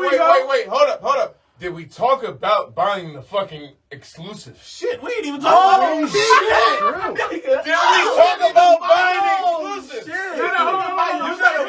Hold on. Here we go. Now this is a conversation for. So now we talk about anywhere from This is a conversation for these three gentlemen right here. All right. So, gentlemen, Look, I ain't in the Well, camera no, no, right now. I gotta go on this one. Go ham. You're I'm going- gonna stand behind you. You're gonna go. I'm gonna just pump you up. You're gonna go on YouTube, right? Right. You're gonna type in "type beat" of Right. your favorite artist that's in your lane. yep. Right? You're not even gonna look at the description. You're just gonna crank that shit and go to YouTube to MP3, right? You fucking up, my nigga. This is what you do. You go in that description. Every producer in 2020 and 2021 has or will have a BeatStars account because BeatStars is the #1 platform for selling beats. I mean, you do Because have, you can't steal my shit off you of got some BeatStars, my producers nigga. that don't know. You can The buy it from majority of YouTube. niggas want to make money off of their shit. Shout out to Abe Bashan.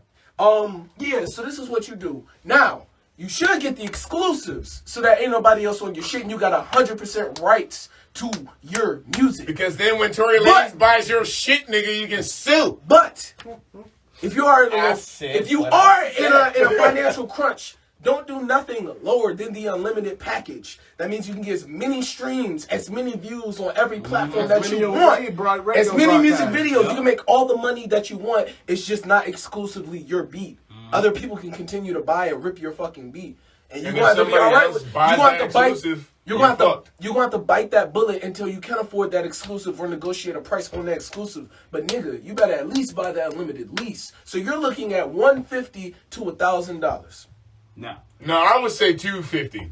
No, At the very least. no, I looked down. I you was need- like, Wait a second now. That's why I said let And Austin. this is where I come in the picture and let y'all know that, yes, it can be expensive, but I've gotten 12 beats exclusively for $700 total.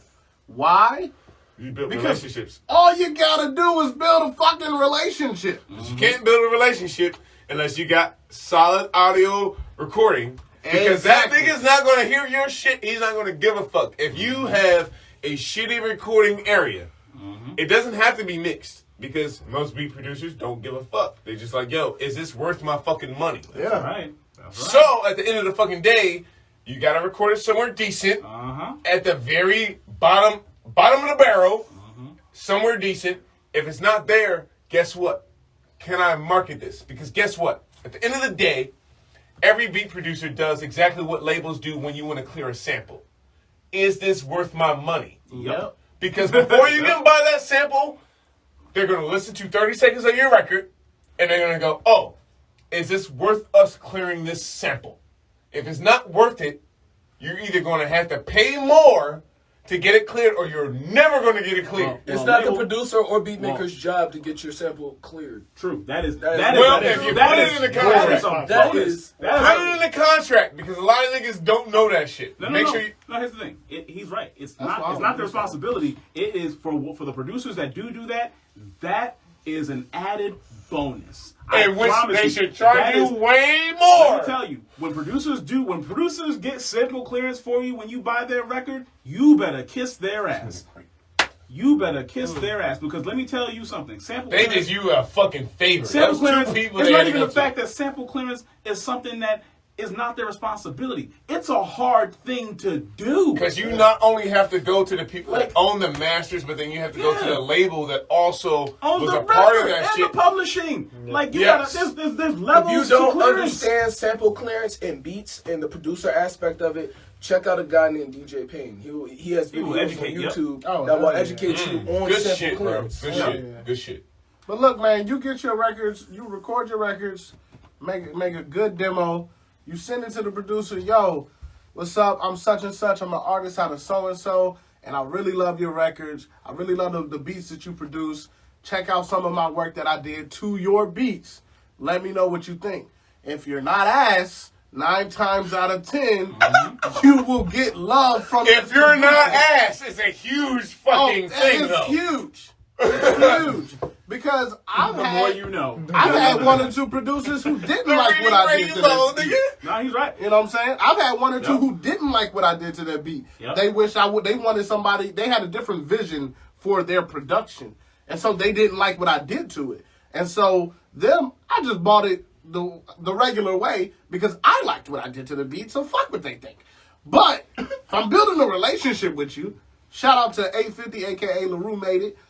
That man, literally, I spent time with him. I made 10 to 12 songs off of his beats, just him specifically.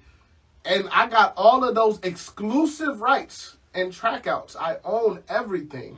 And I paid $700 total for beats where I should have been paying for 12 beats. Bro, exclusives, I probably should have been paying $8 to $1,000 per. Yeah.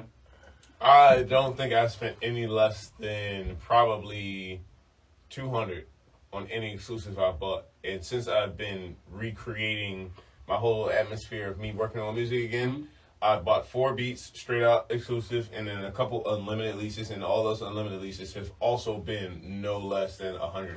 So y'all want to do 200 then? 200, right? I would say $200 for. So I charge. 200 as a minimum. I charge $200 for my unlimited lease alone. I charge $1,000 for my exclusives, and I've sold multiple exclusives Oh, this year. Lord, yes, sir. So, Shout out Danielle, because a lot of Shout her out to fucking Alley records is Cat. going to be there. And So now, from our 860, we are now at 1,060. We're probably past 1,000. We're No, probably no, at no, like no, 12. no, No, we're we're keeping at track. 1,000. We're keeping Oh. track. It's 1,060. We haven't It's got to $1,060. distribution. So we're being nice and saying that the exclusive is not $1,000. Yeah, we're just gonna let them have the unlimited lease for 200. For 200. 200. We're just gonna let them get the Say they unlimited spend lease. 200. 200, right? 200. I would say still go for the exclusive, but okay. I'll follow it. 200. I'll follow it. So for entry level people. Yeah. So now the next level, right? Next thing, the very next thing. What is the next thing they're paying for now, Austin? Distribution. Now, we have options. You mind if I get that? No. I just want to sit. So- G. Sorry. So we have options on distribution, right? Let's just say we are still in broke nigga territory. Broke nigga territory. Ooh. Okay? So if you're broke and you really can't Can I get afford a it, 3, 5, and 20? Scoot down. Yeah. so we in broke nigga territory, right? So here we go. Wasn't even necessary. Let's- I appreciate it. Just so y'all don't think that we out here just beating y'all to death and shit like that and kicking a dead horse 3-4 times. You gonna look. You can go to 1 RPM, upload this record that you've now spent your $1,060 on and do it for free. 1 RPM is going to ask you for one thing and one thing only, and that is 15% of your motherfucking Of gross. the back end, though. Yes. They're not going to take it front end. Yeah, there is no money exchanged until you start selling your records, period. And let me talk about that 15%. By all means, go ahead. Because we still talking to some broke niggas. All right? And we need these broke niggas to understand that you're not getting around. nigga. This is an unfiltered raw podcast. Oh no, I'm just sympathizing with these broke ass. You're not getting around that Tell 'em. 15% if you want to make money on your records. Because you need somebody to collect your royalties. And whoever you go to collect your royalties is going to ask for 15%. But Austin, Huh? DistroKid said they give me 100%. Nigga, fuck DistroKid. They Facts. said they give me 100% of my royalties. They don't. Austin, They don't. Austin, Them niggas don't get your money like that. No. Austin. No, baby. But No. Austin, Keep them but bamboozled Austin, and hoodwinked, baby. why should I bamboozled? Why should I Fallacies. 1 RPM over Lied to. DistroKid? Because my man's is using DistroKid. So Yeah. why should I do 1 Then be RPM like your instead? mans. I got Go fuck with your man. I got former men. All right, so, I got former men. so Austin, I would love to hear your take on Nigga this said shit. formal. Niggas, this is hilarious. Oh shit. All right, so after Austin's take, I would love to hear your take, but I want to hear your opinion on it because I feel like you've been a little bit quiet for a little bit. For sure. I got former men who use DistroKid. And I've looked into DistroKid. And sure, DistroKid is maybe cheap. Not cheaper than 1 RPM because you don't pay nothing. But DistroKid may be cheaper than the other providers you can use. It's just the way you be talking, bro. It's just funny as shit. But what does DistroKid really get you? I need you to look at the fine print. Because DistroKid don't even touch your neighboring rights. Nope. Oh, whoa. They also don't get publishing, correct? There you go. DistroKid. How long you not in Oh, Masters? Wait, one more. No publishing. So for you that don't understand what neighboring rights are, you see that 100% here in America, that's all you get. That's it. It's just- You're not getting UK, you're not getting no worldwide shit at all. Sydney, It's Australia. a goddamn rap. Tokyo, none of that shit. Bye-bye. They banging your shit for fun, and Bye-bye. you ain't even seeing nothing from it. So the better stick to your six SoundCloud. states, the six states, 6 states. I'm being generous. The 6 states in America that actually going to listen to your music is the only place you're getting your royalties from. Also, on the side, This nigga said Florida, Maryland, Georgia, you could fucking upload your Cali. music. You could upload your music to BeatStars and go through their monetization. You could go through their monetization, make more money off of streams on your BeatStars than you could off of fucking DistroKid. I need y'all to understand that I don't even own my BeatStars no more, and I still get requests from BeatStars. That's the level of that shit. I don't even post shit. I don't make beats no more. Any beat that I make is on my hard drive, it's in the vault, and it's all fire. I literally, You have to dig through my fucking hard drive to find that shit. If I leave my hard drive here, you will never find that shit. It's in a folder, inside of a folder, inside of a folder, inside of a zip folder, inside of another fucking folder. You have to dig for that shit. Yeah, nigga, you hit that shit like porn. Right? Exactly, nigga. No, you're not getting my mama like to go through my shit every night. He goes to the laptop, that shit look like Fort Knox, like shit. Look, as soon as the lid comes down, it's like I wish a bitch would open this laptop. But like literally, like yo, like time, a knife, a hammer, and a I chisel. be at Matt's house, right? I take my hard drive over to Matt's house. He's like, yo, look, one of the fucking drum packages is missing, and I had to dig through folders, nigga. Like I'm talking about from 2015 kind of folders, nigga. I have to dig through that shit to just find one drum sample. Oh, nigga, like, goddamn, like, dog, what the fuck was I doing? Like, no. Lord. BeatStars is a shit. It is. To the point, my original point is that, like, dog, I still have people hit me up on my BeatStars. Mm-hmm. And I'm like, dog, I don't know if I even have those stems no more, nigga. I might have lost that shit on a laptop. But back to the point. But back to the point. Kid.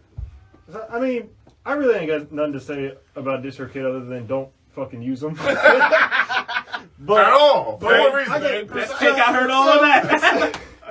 The best hot take all night. Hey. So what it comes down to really is, okay, look, one song, as we just went over, one song, you're spending what? $1,000 to $1,500, roughly. Roughly. And did we cover mastering and all that shit? Yeah, no. So roughly, Not marketing it though. roughly, that's what we were about to get to. Or- $1,000 to $1,500. This is without music videos. This is without any of that. Yeah. My point is, do y'all's research. Yes. Do y'all's research, because like everybody's been saying, a lot of people don't know. They don't really know. Before I got into all this stuff, I didn't know. But having these guys here, talking with Slim all the time, doing my research on my own. I mean, the internet is a wonderful thing. Lord Google knows all. But You fuck know? Wikipedia. Yeah, facts. You won't be showing you everything. just do your dark web research. does. Like I said, it's That sounds scary. invest in yourself. If If you don't invest in yourself, and that even comes to something we didn't really get too much onto, is the marketing aspect of yourself. Yeah. Like That's if gonna you be don't the next aspect. if you don't invest in yourself, you might not make it, and you're probably gonna fail. Just being real, you know. I'm trying, my G. I'm sorry. Oh no, I was looking out for you. It's the fuzz I right didn't here, want you to dog. be out here looking like Ronald McDonald and shit. I appreciate it, my G. So the next aspect of this conversation, while you guys are still here, you two at least, the marketing aspect. So we're at $1,200 to Oh no, about the $1,500. music video. Yeah, I'm gonna say we haven't even made Music it. Well, that's video. part of it. That's part of it. Well, see, that's another Well, thing does that the most music people don't video know. come before the marketing, or does the No, marketing that's come part of it. No, That's part of marketing. It's all. Okay. First of all, artists, if you're serious about really wanting to like put something out and push it, and you want this song to be the thing, you should have your music video and a lyric video done before you even release the song. And so when you release the song, you should release your music video For and the bonus lyric points. video at the same time. For bonus points, slow and reverb that joint. People like that on YouTube. They do. Slow and reverb your song. As a prequel to any of this right now, come up with a game plan when the music part is over. When the music part, So everybody can make a record. Anybody can rap. when the music portion No, of You're right. we're not gonna put out no names. Jeez. Huh. Oh, nigga! Oh, I did Not it. my client. I did it. Not my I client. did it. I did it, and I'm going, fuck. No, I do not support this. all right, listen. No, this You is, can say the election's not one nigga. I did no, what I this, did. this is the important part though. You have to have a game plan. You know what the game plan entails besides marketing and promotion? Make sure all your paperwork is covered. Make sure you actually have all your registrations done. Make sure that you don't just talk a good game, but you take care of all the people that were involved in the creation process of this one record. The one record. Hell, we're not even talking about the rest of the records. We're talking about this one record. Make sure you hold up your end of the bargain by actually doing what Matt said. Do your research and have all the bases covered. Because what happens is the moment you slip and miss one thing that happens with your money, again, while we were making fun of DistroKid in the first place, You can use DistroKid all you want, but if you don't take care and get the rest of that money that's on the table, it's just going to be left on the table. And it doesn't matter how much money you spent if you're not going to get it all. The reality is you got to have a game plan. That's why I said, like, when it comes to marketing and promotion, the video has to be in that because what are we making a video for? Well, my problem is that a lot of people make this video and like, okay, so And it didn't use my video. bad. I didn't mean to step on your shit. Yeah. However, here's my thing. A lot of times we've watched Quality Check. The video is awesome. The song disappoints. And so I have a huge issue with motherfuckers that will spend bread for the video, but won't spend that kind of bread on a mix. Well, here's the thing. That comes to the And that comes back to the original conversation of what is a good engineer. However, at the end of the day, you as an artist or you and your team okayed that shit. Don't That's matter. But he's It- right. it does matter. No, it doesn't. You know why? Because we have all have a lifetime You're going of through the experience process. with shitty. Well, no, yeah, he's right. You're going through the Because process. everybody grows. Look, listen. In the beginning of Gucci Mane's career, I was not a Gucci Mane fan, and rightfully so, because a lot of records he made was pretty trash. I've been listening to Lemonade all day. Don't do this. That's fine. Hey, guess what? Lemonade came almost 6-7 years into his career of just being Yo, trash. Y'all want to talk about marketing? Let's talk about this. An artist needs to have an it factor about themselves. You know why? Because you're in a very... Oh, we were going to get into that, the stay in your lane shit. Oh, no, not necessarily. I'll disagree with I you have on some that. other shit. I'll disagree with you on that. Oh, whoa. Yeah, I want No, to- now Yeah. go. Now go. No, listen, it was getting to the heart of what he was saying. This is what I was getting to what you're saying, even though You it got disagrees it. with Y'all got it. Y'all got it. Because you know what?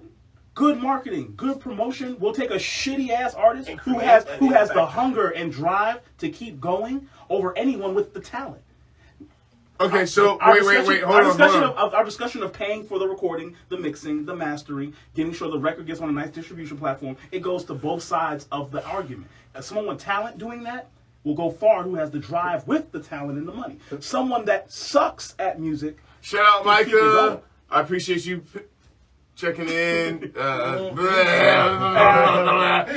out. He's getting shout out. I am not drunk, sir. Thank you. But yeah, to go along with what So Will's first saying, lot. JCX Beats, man, I appreciate you, even though you hit me up to about go something along that I with what didn't Will's saying, have. there's a lot of people that I see on the billboards That are that really are bad. trash. They're bad, but guess They're what? trash. They have the means and the drive to still be successful because they refuse to lose. Whereas, how many people we know with talent that are still losers? Because they're uneducated and they invest in the wrong things or don't invest. Oh shit, Gino checked in too. Yo, Gino, what's Hell, good? Even when we give them the advice on how to win, they ignore it. Yeah, of course. Oh, So it can't always. That's what frustrates me. So it the can't most. always. No. So to say Because so to get you back. don't know what it is. I'm explaining exactly what it is. If you're an artist and you fit into what we're talking about on the negative side of things, you have to understand that you're in a comfort zone. So you're doing things that you're comfortable and knowledgeable about, but you're scared to get out of that comfort zone. To look, JCX, please. To look at the other dynamics of what it takes to have a successful career, to have longevity, and to actually do this instead of just do this and do that. Take It's that the step. things outside of your comfort zone that you need to be competent on and actually sit down, read, and do, and fill out, and hire people for. That's going to To take that you to point. the next level. To that point. That's the difference. That's the difference between the nigga that sounds better than the nigga that's actually doing the numbers and are actually making the plays and getting the recognition. That's the reason why you can't fuck with this nigga, because your I's aren't dotted and your T's are not crossed. You haven't done. You haven't stepped out of your comfort zone because you just wanna do your hobby and think that it'll pay off organically. You cannot treat this like this is There you fishing. go. Not no more. You cannot treat this like this is a hobby of yours. Yep. Not no more. Because what you're doing, and I think this is the big problem with a lot of new artists, is that they take their hobby and try to treat it like it's profession when they're not ready for a profession. Because if you want to be professional, you're in a whole different game. Do you even know your name? No, really. my God. Oh my God, no, don't go there. Don't go there. No, go ahead. Go ahead. I mean, go there, but wait, hold on. Before we go there, because yes, there's trademarks, there's registrations that artists need to fucking do. But before we even go there, it's a very Oh, wait, I got you. I need to stop doing it. Let it go. Let it go. No, I got you. Oh yeah, it's fucked. It's fucked. It's a very much of a situation of, before you even get to trademarking, like, dog, where is your due diligence? Mm-hmm. And for me, Damn. here's where I go. Here's where I go. As an engineer on any given fucking week, right? Don't say it. In my week, now I'm laying out my week. I take 2 days off from the studio. Those 2 days that I spend off the studio, I am booking my clientele. Hello, my intern. Whoa, ex-intern, now full engineer. He'll be a full engineer come this December. I'm giving him his shit. That's what I do. When I'm home and I'm not here, I'm researching, I'm studying. I'm on Mix with the Masters. I'm digging into my fucking PDF files, into my books of Recording Engineer's Manual, Mixing Engineer's Manual. I reread stupid shit that I already know the process to, but it's a refresher because guess what? This is what I fucking do. You want to be an artist? Mm-hmm. You want to do this thing? Well, guess what? Mm-hmm. Where's your work? And where's your work path? How hungry are you? Because at the end of the day, the whole reason for this podcast, Fire ain't fucking free. It's not. Don't bullshit yourself into thinking for one instance that any part of this process you can scapegoat. Every now and then you might come across, okay, your boy might do video. Mm-hmm. Like you. Mm-hmm. Your boy might be a great producer. Like you. Your boy might be a great engineer. Like you. And so I can surround myself with that. But that's not ever a fucking guarantee. No. Nope. I'm lucky like that. You're responsible for your own. But I'm still responsible for my shit, because guess what? At the end of the day, I can't come in here and say no stupid shit to this nigga, because this nigga's gonna look at me like, nigga, Slim, what did you just... Nigga, what? Nigga, what? No, you can't. Yeah. So with the same aspect of, in any job you go into, you can't be a dumbass, how can you be a dumbass? Right, right. This is what you say you want. You can't say you want to be Andre. You can't say you want to be Jay. You can't say you want to be SZA. You can't say you want to be Beyonce and not do their work ethic, because that requires something different of you. How hungry are you? It requires more of you.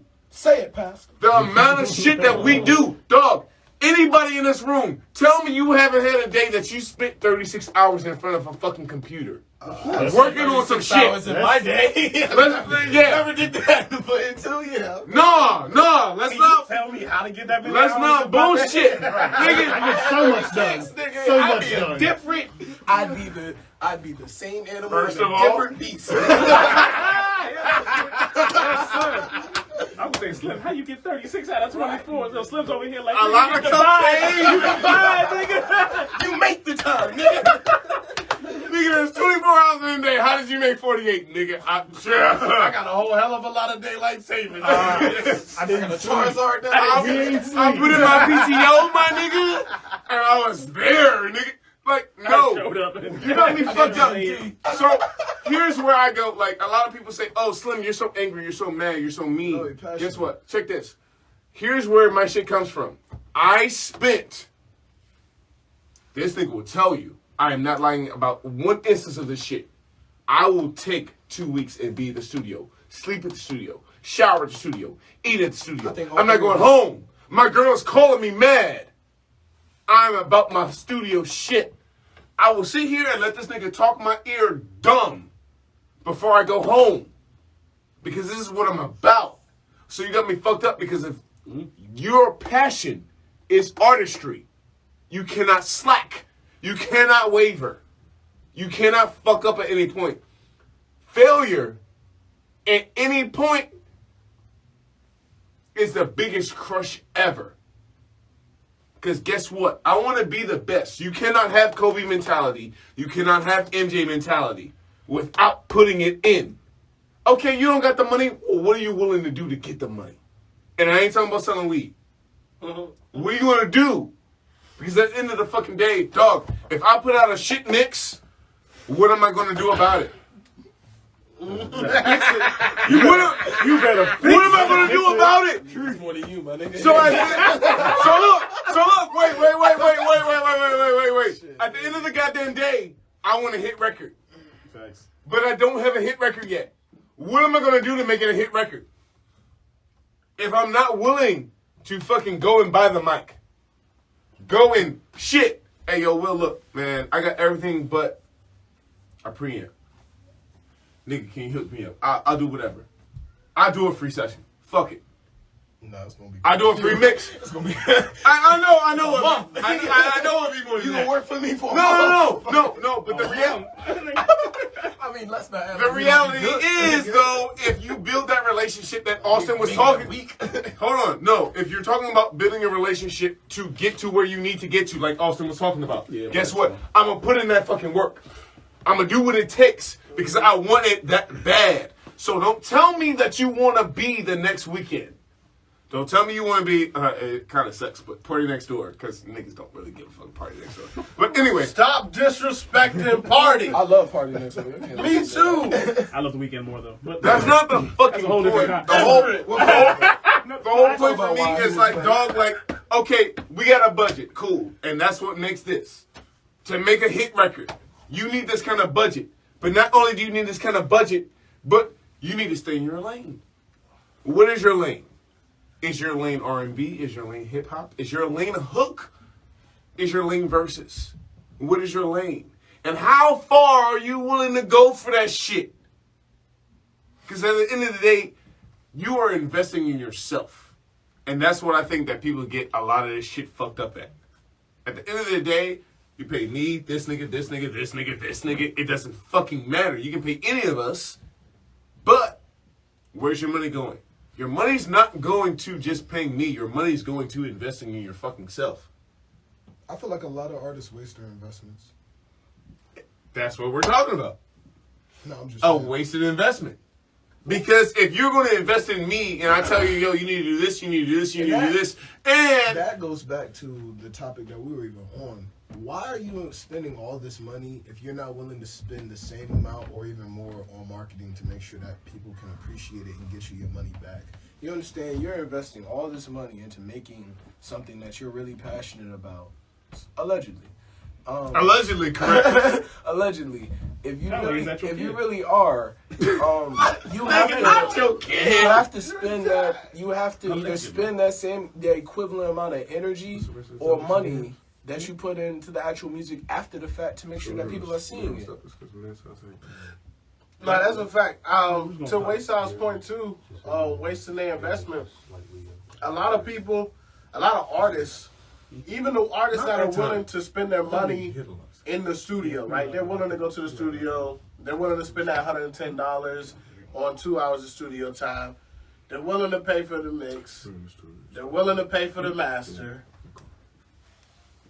But they're not willing to pay for the music video. You can build a relationship. And here, this is what I really wanted to hear. Do I care about your video if your audio sucks? Some people will. But Yeah, some people do. some people will. But what I want to talk about is kind of going back a little bit.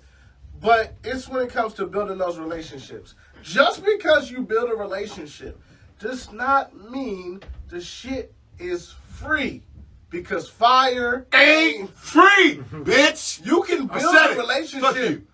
but you still need to pay. You still need to support the people that you're working with. Because at the end of the day, you can't look at it as I want to win.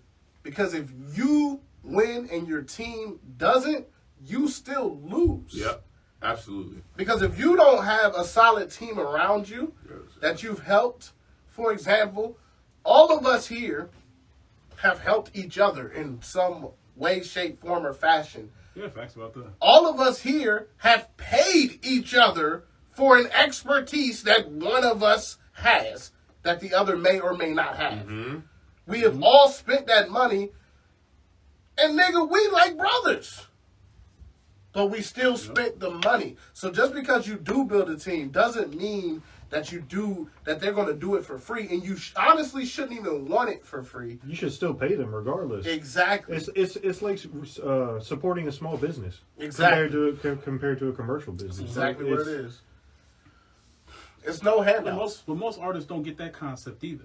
And I feel like Now, is that on the artist or the manager, though? again, most artists ain't Artists- got a manager. most So artists it's don't gonna be- got- Yeah, okay, They ain't got no okay, manager, so okay. it's gonna fall on the artist. Okay, yep. Look, I got you guys. Look, just so And we're the artists we're just talking about ain't no never gonna get one because ain't no manager gonna fuck with them. look. I was But saying, anyway, look, no, just Oh, so don't be quiet. Say your shit, nigga. Say your shit. They don't got no manager and they don't just give so a we fuck. are 100. No. Thanks. No, he was right. 100%. Just so we are a million times clear, though. Guess what? If a manager don't see you already working, ain't no management in your future. Nah. That's the reality of it. Okay. That's the You're just reality. gonna get a bullshit ass manager that got the same work ethic as you. Yeah, and guess what? And y'all just gonna be some bullshit together. Your dumb That's ass all. probably gonna pay up 30%. Now y'all taking trips together. Nah, y'all But taking no. trips to the couch to play Mario 64 when you need to be in the studio. Shit, you know Like what I'm saying? shit. Like, look. At the end of the day, again. Nigga bought you a phone, He's got- man, but where's your shit. record? Hey, look. Nowhere, nigga. Damn. We know a couple. He paid for my couple. studio time. Boy, he paid for that studio time after trying to make deals with the nigga been doing the studio time in the first place. Nigga said I'm signed, but I don't know cursive yet. I'm like, the fuck? Oh shit! hey, look. Hey, Damn, nigga said I'm signed, Nigga but said, I don't no, know. no, Mark. Listen, But how about this? How about this? Look, we can wrap all this shit Nigga, up that's a together. knee slapper. We can wrap all this shit up in one nice tight little bow. So even after someone has already done all the music shit, if you have not done any of the marketing and promotion shit, it's a whole wrap. Let's actually talk about this marketing shit. 'Cause I've been wanting to get this shit off. Okay, so what is proper marketing for an artist? And let's really get into the nitty gritty of it before we hit our last topic. Don't micromanage the answers. Then let's stick to the big parts of the answers. Okay, So well, I'm gonna let y'all handle that. No, and we No, all know it. So look, being on all platforms is great, right? But all platforms have playlists. My number one thing that an artist should really be looking at. Spotify has people in their curators for playlists, but so does Apple Music. Matter of fact, if we want to be real about it, every streaming platform lets you make a playlist. There is not a reason why an artist should not be promoting every single playlist on at least the top three, which are Spotify, Lazy bitches. Apple, and Tidal. All three of these should have a playlist. I said what All I said. three of Don't these take pay it out. back. No, but seriously, like Lazy bitches. all three of these are the top three streaming platforms in our country.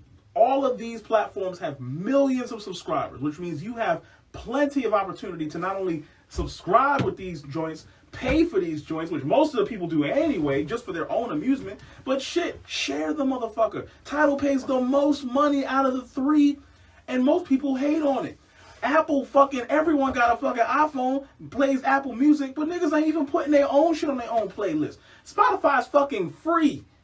Well, I think the problem to that shit is that a lot of niggas are stealing beats, so they can't put that shit on Apple Music. No, niggas don't care. Niggas don't care. They don't care. No, they still put it out. They still do it. Trust me, I got some former men's. Yeah. Men's. Putting out records that they ain't paid for. Not even the lease. Not even the It's lease. like, well, by the time it blows up, Hey, they will have the money. Tigger, that's a beater, nigga. Though. Yes, It nah. ain't gonna They blow ain't gonna up. blow, so they'll never catch it. It ain't gonna blow. Well, this is what you gotta do for the district attorney not to get your ass. My nigga, that's not This ain't power, nigga. Like, that's not 10. That district attorney show up on time, nigga. You can Hey. be the on time. But no, nigga. seriously. So that look, just doing that's the first break, right? Just on the streaming platforms that everybody talk about, right?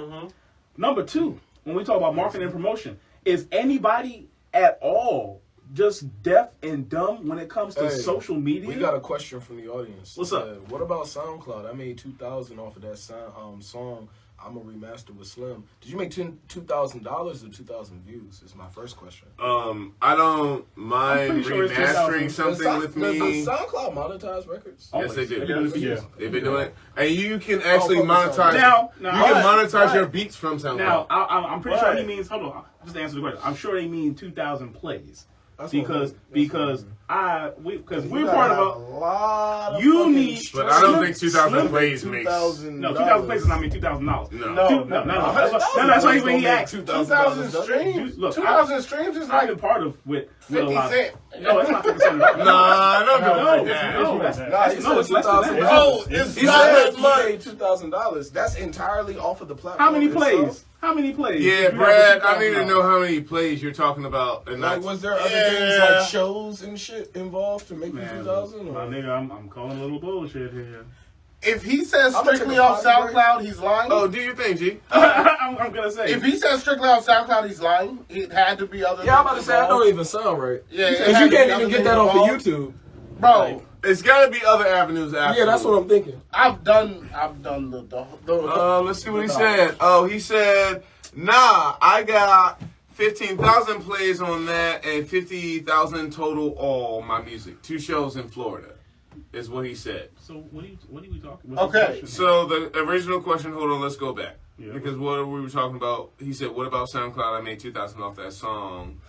Now he wants to remaster it. Okay, what about it? What's the actual question though? I think he's guess talking towards about what we were talking about. He was in talking that when we were instance. talking about all the platforms. Tidal still pays the most. Okay. Congratulations to your musical success, first. Yeah, absolutely, That's Brad. dope. Don't get it That's wrong. dope I as still fuck. want to work with you, G.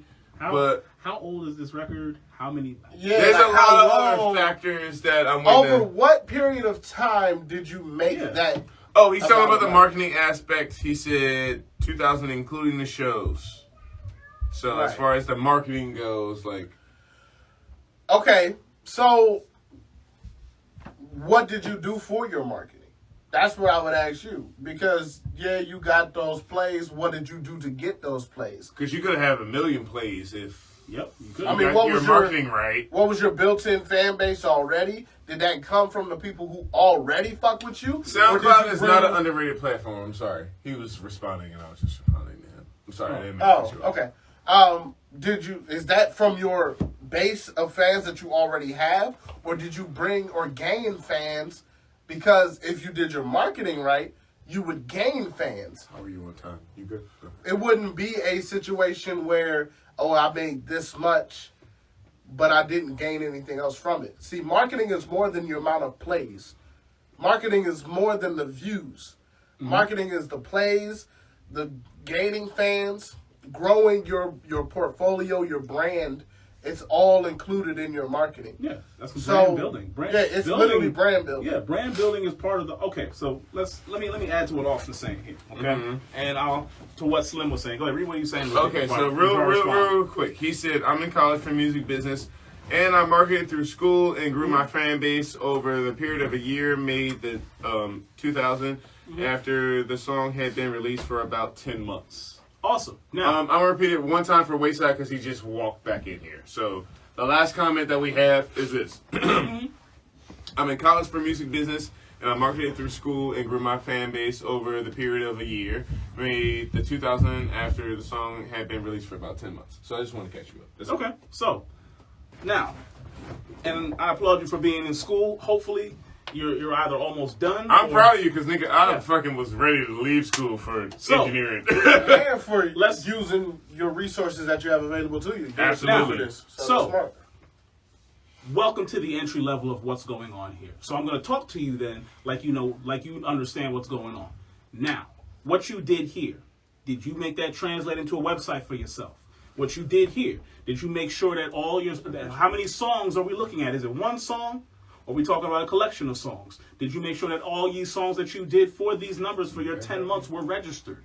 Did you make sure that not only did you, when I say register, I'm not just talking about for collecting, I'm talking about across the board. Nielsen, Did you make, Sound yeah, did you make sure that Nielsen Discogs. had it? Did you make sure that your discogs are filled out? But yeah. Did you make sure? That's what I'm talking Hold on. about. Did you make sure that your sound exchange was filled out? Because any place that played this record on radio, you're not getting any royalties. And because you're in that business class, I know they told you about sound exchange. And if not, when you get to it, I promise you're gonna go back and fill it out. If they didn't tell you about Sound Exchange, you need to find a fucking new management team. No, he got it. He got it. They're gonna teach you. He had to learn. He's either gonna learn it or they're gonna teach it. Either way, because you're in class for it. So there's no excuse for it. It's what's going on currently, right now in the music business, current climate. I would not say that because I went to school for this. No, shit. but you didn't go to school when Sound Exchange was a thing. Sound Exchange is a brand. It's still a new thing. It's only 5-6 years old. You weren't in school 5-6 years like that.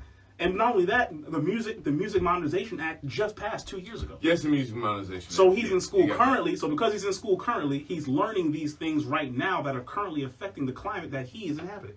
Okay. So what does he say? I'll right give you now? that. What does he say? Did you say something new? Hmm? Okay. 1 10, second. I said 10 songs, right? 10 songs, 3 weren't monetized, and I'm played on college radios as for the website, and I have no face.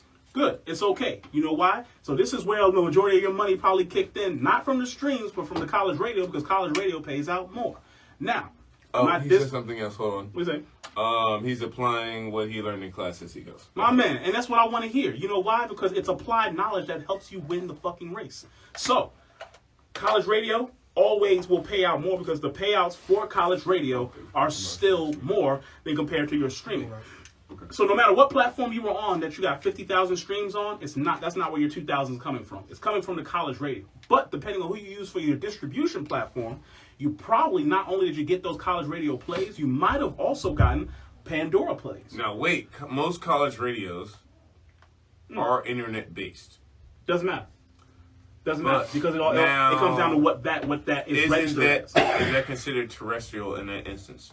Well, college radio exists on its own thing, but it's just radio. College radio, you know, they call it college radio. It's still radio. But if I'm not at that college, I can still log into that site and hear what the college radio is playing. So well, of course, because most colleges, like you just said, are online. So you can stream college radio's radio play while it's going from any college in the world. The royalties that you get from that should be more than you were probably expecting as the average artist. Well, when it comes to streaming, yes, because most artists, when you say streaming, they're thinking radio play online or any plays online. That's just not the case because college radio can play it over the air. College radio can play it They can play it over the air in a campus, and you can just hear it because the campus has its own station number. That's for the campus. Guess what? It's streaming online. It still counts because it's still radio. Now, what else did he say? Oh, is this something new? For his distribution. Yep. DistroKid, kind of screwed. Yeah, because fuck DistroKid. Yeah. Now, what we didn't really go over was the things that DistroKid doesn't do. Number one, go fill out your publishing. Go find a publishing administration, unless you've already done it, because you seem to be quite adamant about making sure your shit's straight. Go find a publishing administration. Okay. You're fine. Number one. Number two, make sure that you filled out all of your stuff for your PRO, because DistroKid, this is where they fuck people over. DistroKid will tell you when you signed up that they are now your performance rights organization, which now will screw you out of any kind of mechanical royalties from any performances that you did within that 10-month time span. Any mechanical royalties. You got screwed over because DistroKid don't pay mechanical royalties.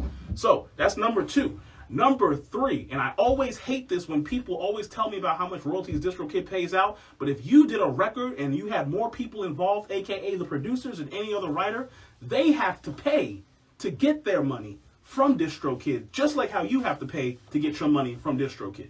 Mm-hmm. These are the top three reasons why I hate DistroKid, because for the 100% that they say you're getting, the other 50% that you're supposed to be getting, they say they don't care and throw it out the fucking window.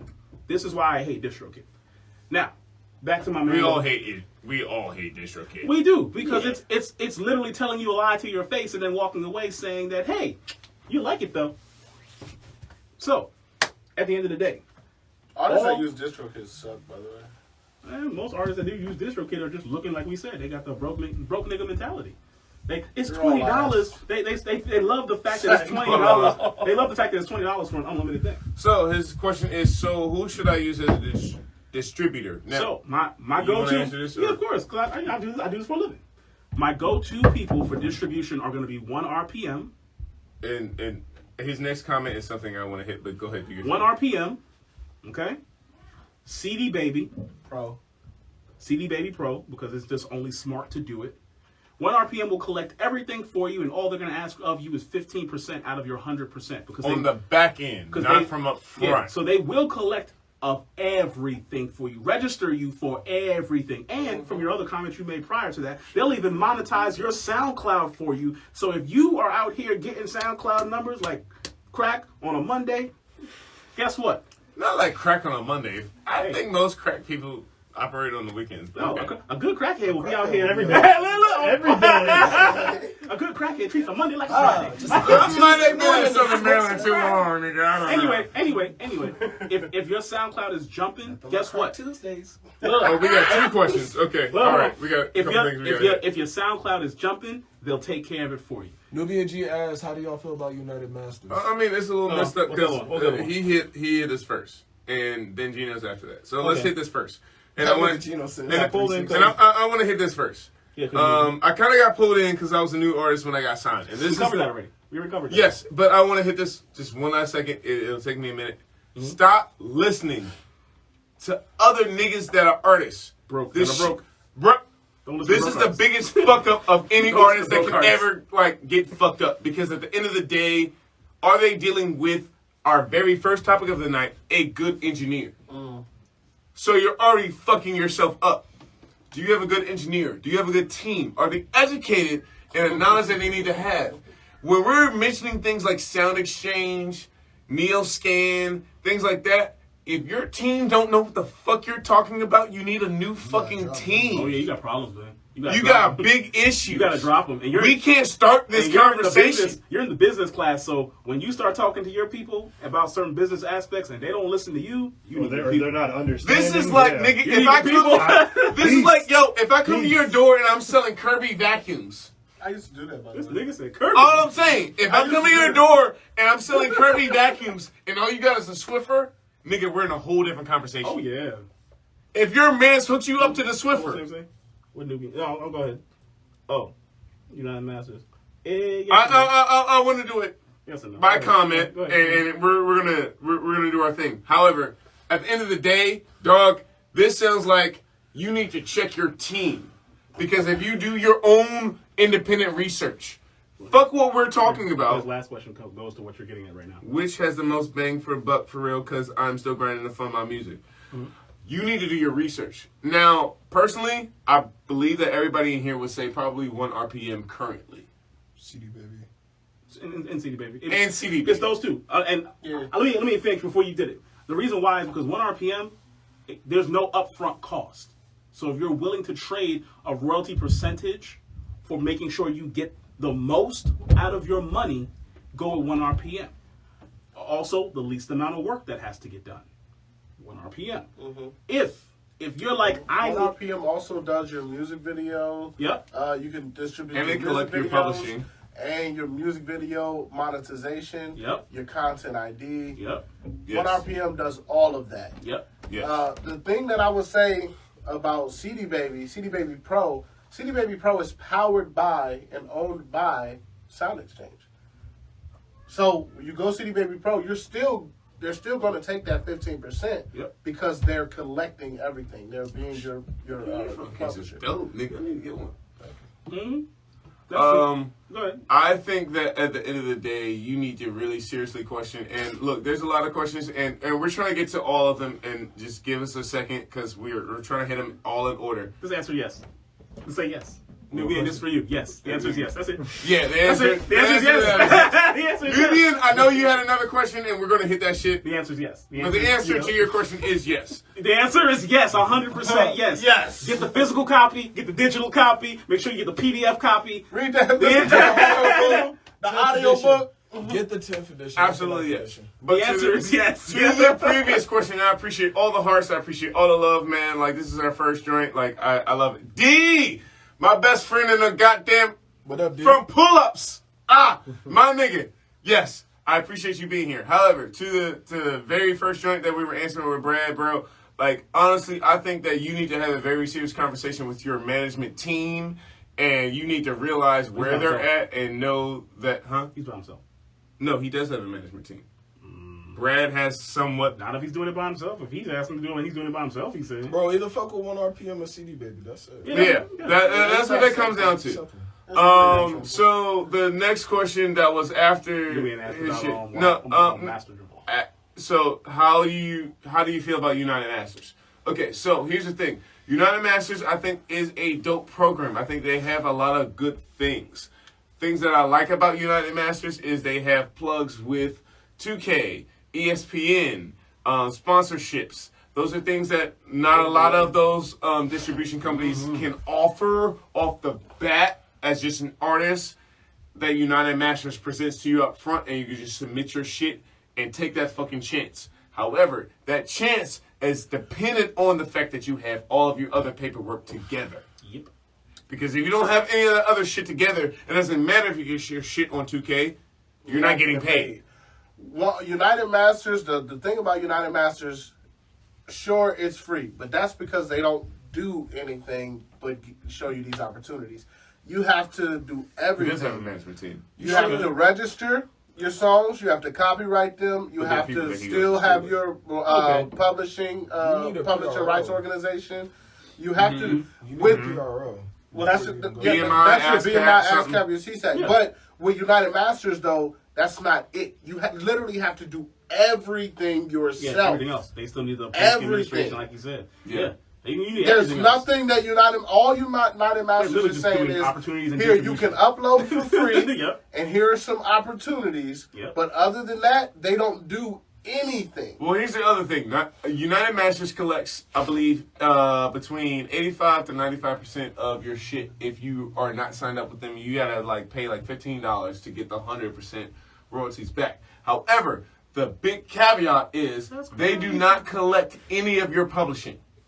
Which means you have to sign up with somebody else to collect that publishing shit. Administration. Now, the thing with United Masters is United Masters goes, okay, guess what? You're signed up with CD Baby. You can link your CD Baby to us. We'll collect that from you. However, to my knowledge right now, even if you're signed up with CD Baby and you go through your shit with United Masters, they still do not collect your publishing. Which means that's another fucking thing you're lacking on at the end of the fucking day. United Masters, I think, is a great program, but the publishing aspect is a huge downfall. And it fucks up. Because at the end of the day, as an artist, you want things seamless. As seamless as possible. So even as a manager, you want things as seamless as fucking possible. Here's the thing, though, and it depends on what do you want and how quick do you want it. Because, United Masters is going to give you certain opportunities up front. All the love we're getting. But do your homework, because 1RPM also has a lot of contacts. You just gotta earn it. Yeah. You just gotta do your legwork. 1RPM is going to be just like a manager or just like a label. They need to see that you're serious, that you're growing, and then when they see that you have that growth, they start seeing those numbers and that work that you're putting in. Then 1RPM says, oh, I like what you're doing here. Check this out. We have a relationship with this person and that person and that person. Let me put you here. Are you interested in that? So sure, United Masters will do it up front. But 1RPM it makes you put in the work that you need to put in anyway. Because you need your SoundCloud, you need your YouTube hooked up, you need all these things hooked up, and you need them ready to go. And that's how 1RPM operates. Is if you have all those other things already signed up, linked in, you can then connect those things, and then you can collect that monetization from one specific place, and you're fucking good to go. Instead of having a whole bunch of individuals. Yeah, exactly. Yes. You don't got to worry about creating craziness because the distribution company is needing you to do this, and this. It's literally the things that you've already been doing. You put them all together, and then they make sure that the things that you haven't done yet, you get it done. Because nobody wants to get out here in these streets putting music out here and not get all of their money. The reality is most artists are getting lied to. There's only so many companies that don't lie to you because it just doesn't look good on camera for some stupid marketing spiel. That's the reality of it. The reason why you probably never heard of 1RPM in the first place. Because they're not out here just like, hey, do you need distribution? You want to keep all of your royalties? That's not real. That's not real. You know why? It almost sounds too good to be true. Exactly. But guess what? You know what they're going to tell you? Look, we're going to get this much for our operating costs because we're doing all this rest for you. And you get to keep this. That's reality. And what is 0 out of nothing? The same shit you started with. But what is something out of nothing? Because what is Sound Exchange? A government-run program where you get something from nothing. All you got to do is sign the shit up, and literally tell them who is your producer and who is your engineer and give them their cut.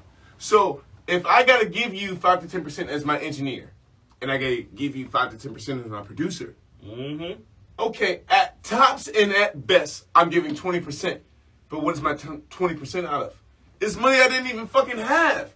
I'm getting 80% out of something I never fucking had. How are you mad? Ever. It's money that is guaranteed, and all you gotta do is fill out the information. And give people their shit. That's it. It's a fucking wrap after that. Which for someone like him is dope. Because he's in school and college radio is already part of his marketing and promotion. And because they pay out more and he's already seeing the more from it, the reality is those 50,000 streams don't really mean anything. It's that radio play that got you going. That's where you got paid. So guess what? So guess what?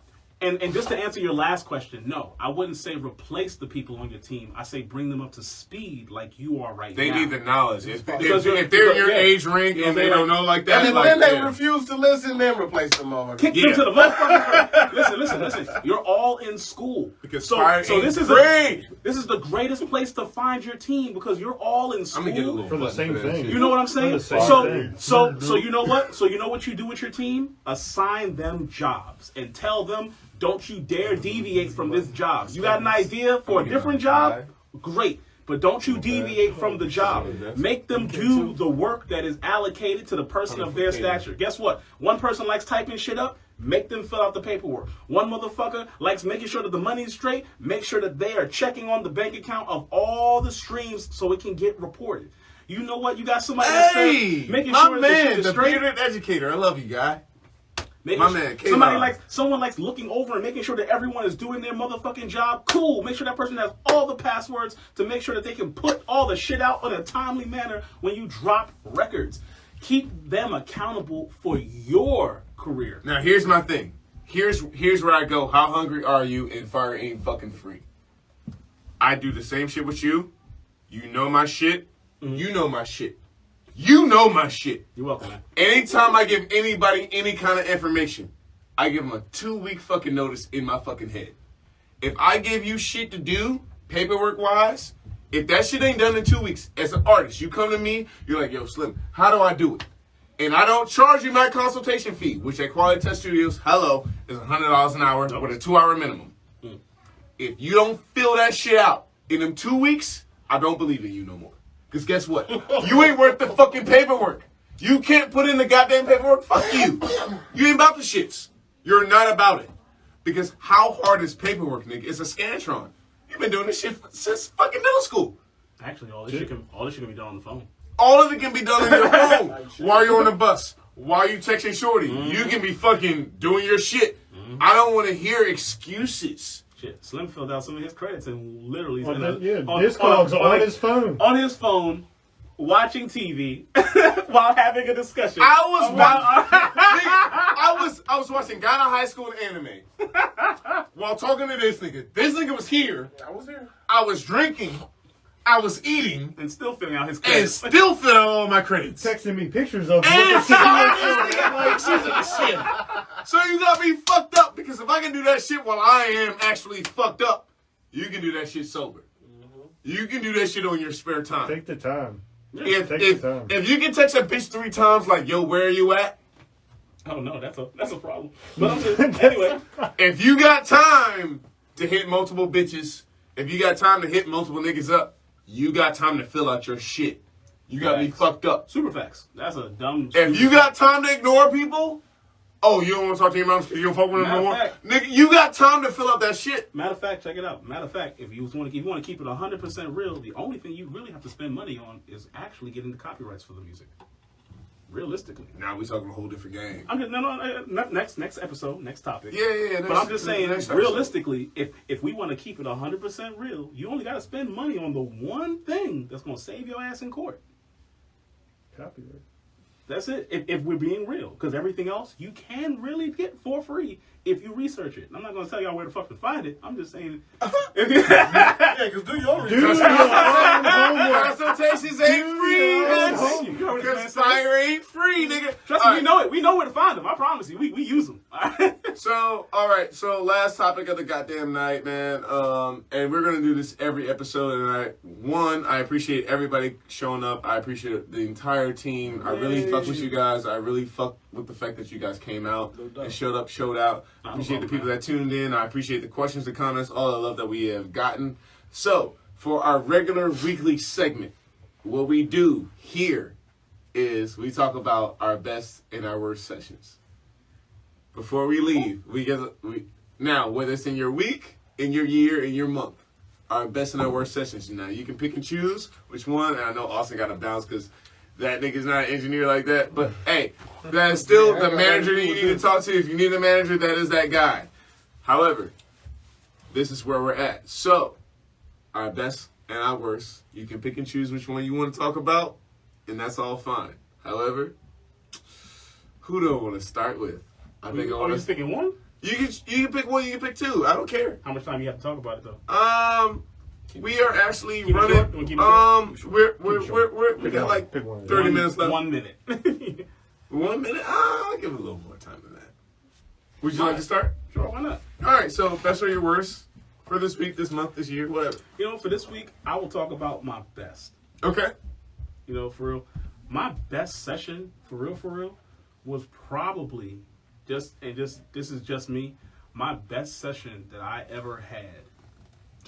We talking about for just this week or just in general this week? Let's make it a general thing, and we can continue to make it week by week. One of my best sessions. Okay. For real, one of my best sessions was like the first time I met Mag and Naya. Because, and the reason why is because I was blown away by the fact that I'm looking at, number one, a manager who knows how to be a manager and nothing else. And an artist who wants to be an artist and the best of that artist and nothing else. She was, at the time, 17 years old. She writes all of her own records, including the harmonies, hooks included. Really don't need any song co-writers and stuff like that. But she's such a humble individual, as just even at the age of 17, that giving her direction, she doesn't fight it. She goes with it and loves the concept of, if it works, good. If it don't, perfect example. If it don't work, we keep it moving, because that's just our in-house rule. If it works, let's rock with it. If it don't, let it go. And she loves that, and her manager loves that. And I didn't have an easier session that week than that session because it just was smooth. The records came out sounding great, and it was just the roughs. Heck, Columbia loved it. This nigga said, "Heck, this is hell." No, it's that pussy feeling. ass bitch ass nigga. It deserved that. It deserved the heck. deserved It was the one heck. of those moments where I was just like, you know what? It was a touching kind of moment for myself, because it's like, damn, it was just a great session. It was over. Everybody was happy, and everyone was just at ease. Okay. You know? Yeah. No, I fuck with that. Wayside. One of my best sessions. Shout out to my brother Franco.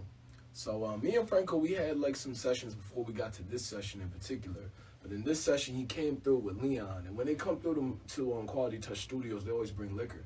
Now I'm cutting back on liquor right now, but at the time, that shit was a blessing. I was like, damn, like it was just showing love off the break. But like when I'm recording Franco, I'm like, I love beats, so it's like I'm rapping on top of the beat like do. And I'm like, yo, dog, that shit's crazy, man. Yeah. And then Franco comes out of the booth and he hears what I'm doing. He was like, man, we need to make a track together. This dude dedicated a whole hour of his studio time for me and him to make a song with. And then on top of that, we flew down to Atlanta to go shoot a music video that he paid for with a dude named Rico on top of a building. Guess we're not going to talk about how you scared us. With the whole... This nigga disappeared and we were all scared. With the whole beautiful view of Atlanta behind us. And it was like, it wasn't necessarily so much of that session that was like so great. It was extremely great though, I'm not going to lie, the session itself. But it's like the fact that it prospered and manifested after the session. I was like, wow, that's pretty fucking dope. That was a great video. I actually saw a couple of those Instagram clips, and I was like, damn, this nigga Antonio down there is fucking doing his fucking thing. I liked seeing that aspect of things. For me, I would say currently, right now, one of the best sessions I've had recently would actually be from one of my new artists, Ryan. No Clue. Shout out to you, man. I really appreciate what you're doing. I've known his dad for a while. He's a frequent at one of the bars I go to because I'm a fucking functional alcoholic. Whatever. It doesn't really bother me. I mean, admitting it's the first step.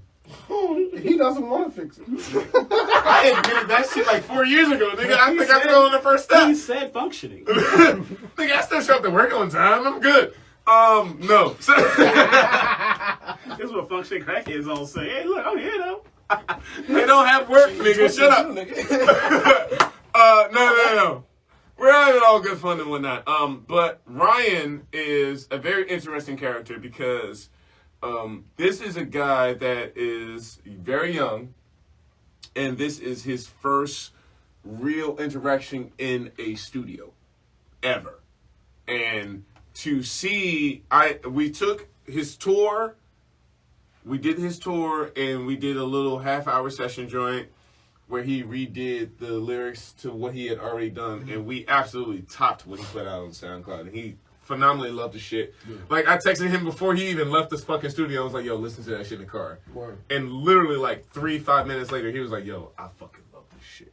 I'm like, nigga, I know. I know you love that shit. Yeah. However, since then, he's come back to me for 2 sessions. In both sessions, man, he's bought 2-hour times, and I'm talking about we're knocking shit out, and he still has 30 minutes worth of time left. And he's like knocking the joints out clearly, and they're great sessions. Shows up on time. I don't give a fuck if you're hired or not. Man, I wish I was hired when you showed up. Like, fuck it. And we just knocked through the shit, and it's a great fucking experience, and he's very willing to hear things that a lot of new artists aren't willing to hear. A lot of new artists are like, oh, set the auto-tune. Bitch, nigga, first of all, you're going to let me listen to this goddamn beat so I know what key it's in. Damn, bitch, I'm a nigga. Well, not Ryan. He's not a bitch nigga, but like most bitch niggas, they're like, oh, I want to record through auto-tune. Nigga, if you don't let me hear the BPM first, man, like, look, nigga, I just loaded this shit. You know you're lying. Most niggas going to be like, well, we going to record and see what the auto-tune sounds like afterwards. Right. No, we're not. No, we're not. We're not. That's not what we're doing. No, you're going to record with that auto-tune on right now. If you don't like it, you're going to turn it off. But no, I don't like hearing myself in the head. He's a phenomenal artist. I think that he honestly has a lot of character to develop. And I wish niggas like that would just shoot themselves. That's what I wish. Not him. Not your man. Damn. Not your man. I need my client to come back. Don't let him shoot himself. Jesus. Oh my God. Jesus. What a dark mind you have. We'll talk about this next episode. No, I think definitely topic number 1. I think he definitely has some development to do, but for a new artist that he's I am the first engineer to touch his music. He's doing his damn thing, and I think that is a really good thing, and I think that that's a great thing for Southern Maryland. I think I like those aspects where like we get to touch as engineers fresh artists, because that is we set that tone, we set the development of how he's going to grow. So at this point, if he leaves me and he goes to another engineer, it's going to be awesome. He's going to have expectations that have to be met. You set the standard. And I love that. Imprinted the nigga. I don't like that. He said, I don't. My name is not Jacob. Nigga, we're not doing Twilight here. I'm not imprinting on anybody. But that's a wrap, nigga. But yeah, no, I think that's dope. Matt, do you have a session you want to bring up by any chance? I mean, just a quick one. From recent stuff, and this is not to blow your head up, Slim. But some of my favorite sessions are when I am doing sessions with Slim. Just to kind of goes with what Will was saying, just the flow of everything, the comfortability of everything. I've been around this dude for so long that our minds think alike. So we know what's good, what's not good, what are we going to change? Boom, boom, boom. We just back and forth kind of bounce ideas off each other all the time. Even like when we are making beats, the few times that Slim does do stuff now. Yeah, I'm retired. Fuck all that shit. Just being able to bounce ideas off each other so quickly, in that the interactions that we have with each other, just to be able to make things work smoothly, the flow. It's just those kind of things are the good things. That's what we all look for. Yeah. That's what we all look for. Super facts, though. Well, I think it's about that time. We've had a great time. We've had a long time. And this is the first one, and I hope to have many others. So look forward to having this podcast on Spotify and Apple. Shout out, first of all, to Will Bowser, Antonio Wayside, Matt Handy, Austin Toles in the background. My mans. In the foreground. Come on. Come on. Hey. Quality Touch Studios as a whole. We running this shit. Shout out to Personas. Thank you for sponsoring both me and Matt Handy. We're using your shit right now for the podcast. Look for more. And shout out to you. Shout out to Slim the engineer, Definitely. man, for making this For beautiful making this- platform this and this happen. beautiful Of course, man. podcast. I'm trying a little something. So, as Antonio would normally do, are you ready for some shit? Oh. Are you ready for some shit? Yeah. Do you need engineers? Yes. Do you need a home studio? Yeah. Well, I have Will Bowser. I have Slim Chance, Slim the engineer, myself. I have Antonio Wayside. Gang. And I have Matt Handy. Unfortunately, this nigga's a manager. I don't know. DM a nigga. But I can help you get to where you want to go. coming from me live, Quality Check Studios. I said quality check. God damn it. Quality checks. God damn it. You fucking ingrained that shit in my This head. isn't water, yeah. It's not water. But with love, we appreciate you guys. And remember, always, fire is not fucking free. We out this bitch. And we out this bitch. Love you guys. See you guys next Sunday. I love each and every one of y'all with a passion. Y'all Yeah. I love your money, though. Yeah. I love Nigga, you're still on the live, nigga. I do love their money. I love their money. I love them. I love their records, too. Yeah, you love the money first, man. Fucking first and foremost. Nigga. I don't even know how to stop this shit. You ain't got to. It's the B-roll right here. Hey, like you said, I love you. I love your money. Hey, I love your records. And guess what? If nobody wants to love your records the right way, goddamn it, we gonna love them the way they need to be loved. I'ma love you the way that your side nigga love you. For a short time, not a long time, nigga. As a married man, I'm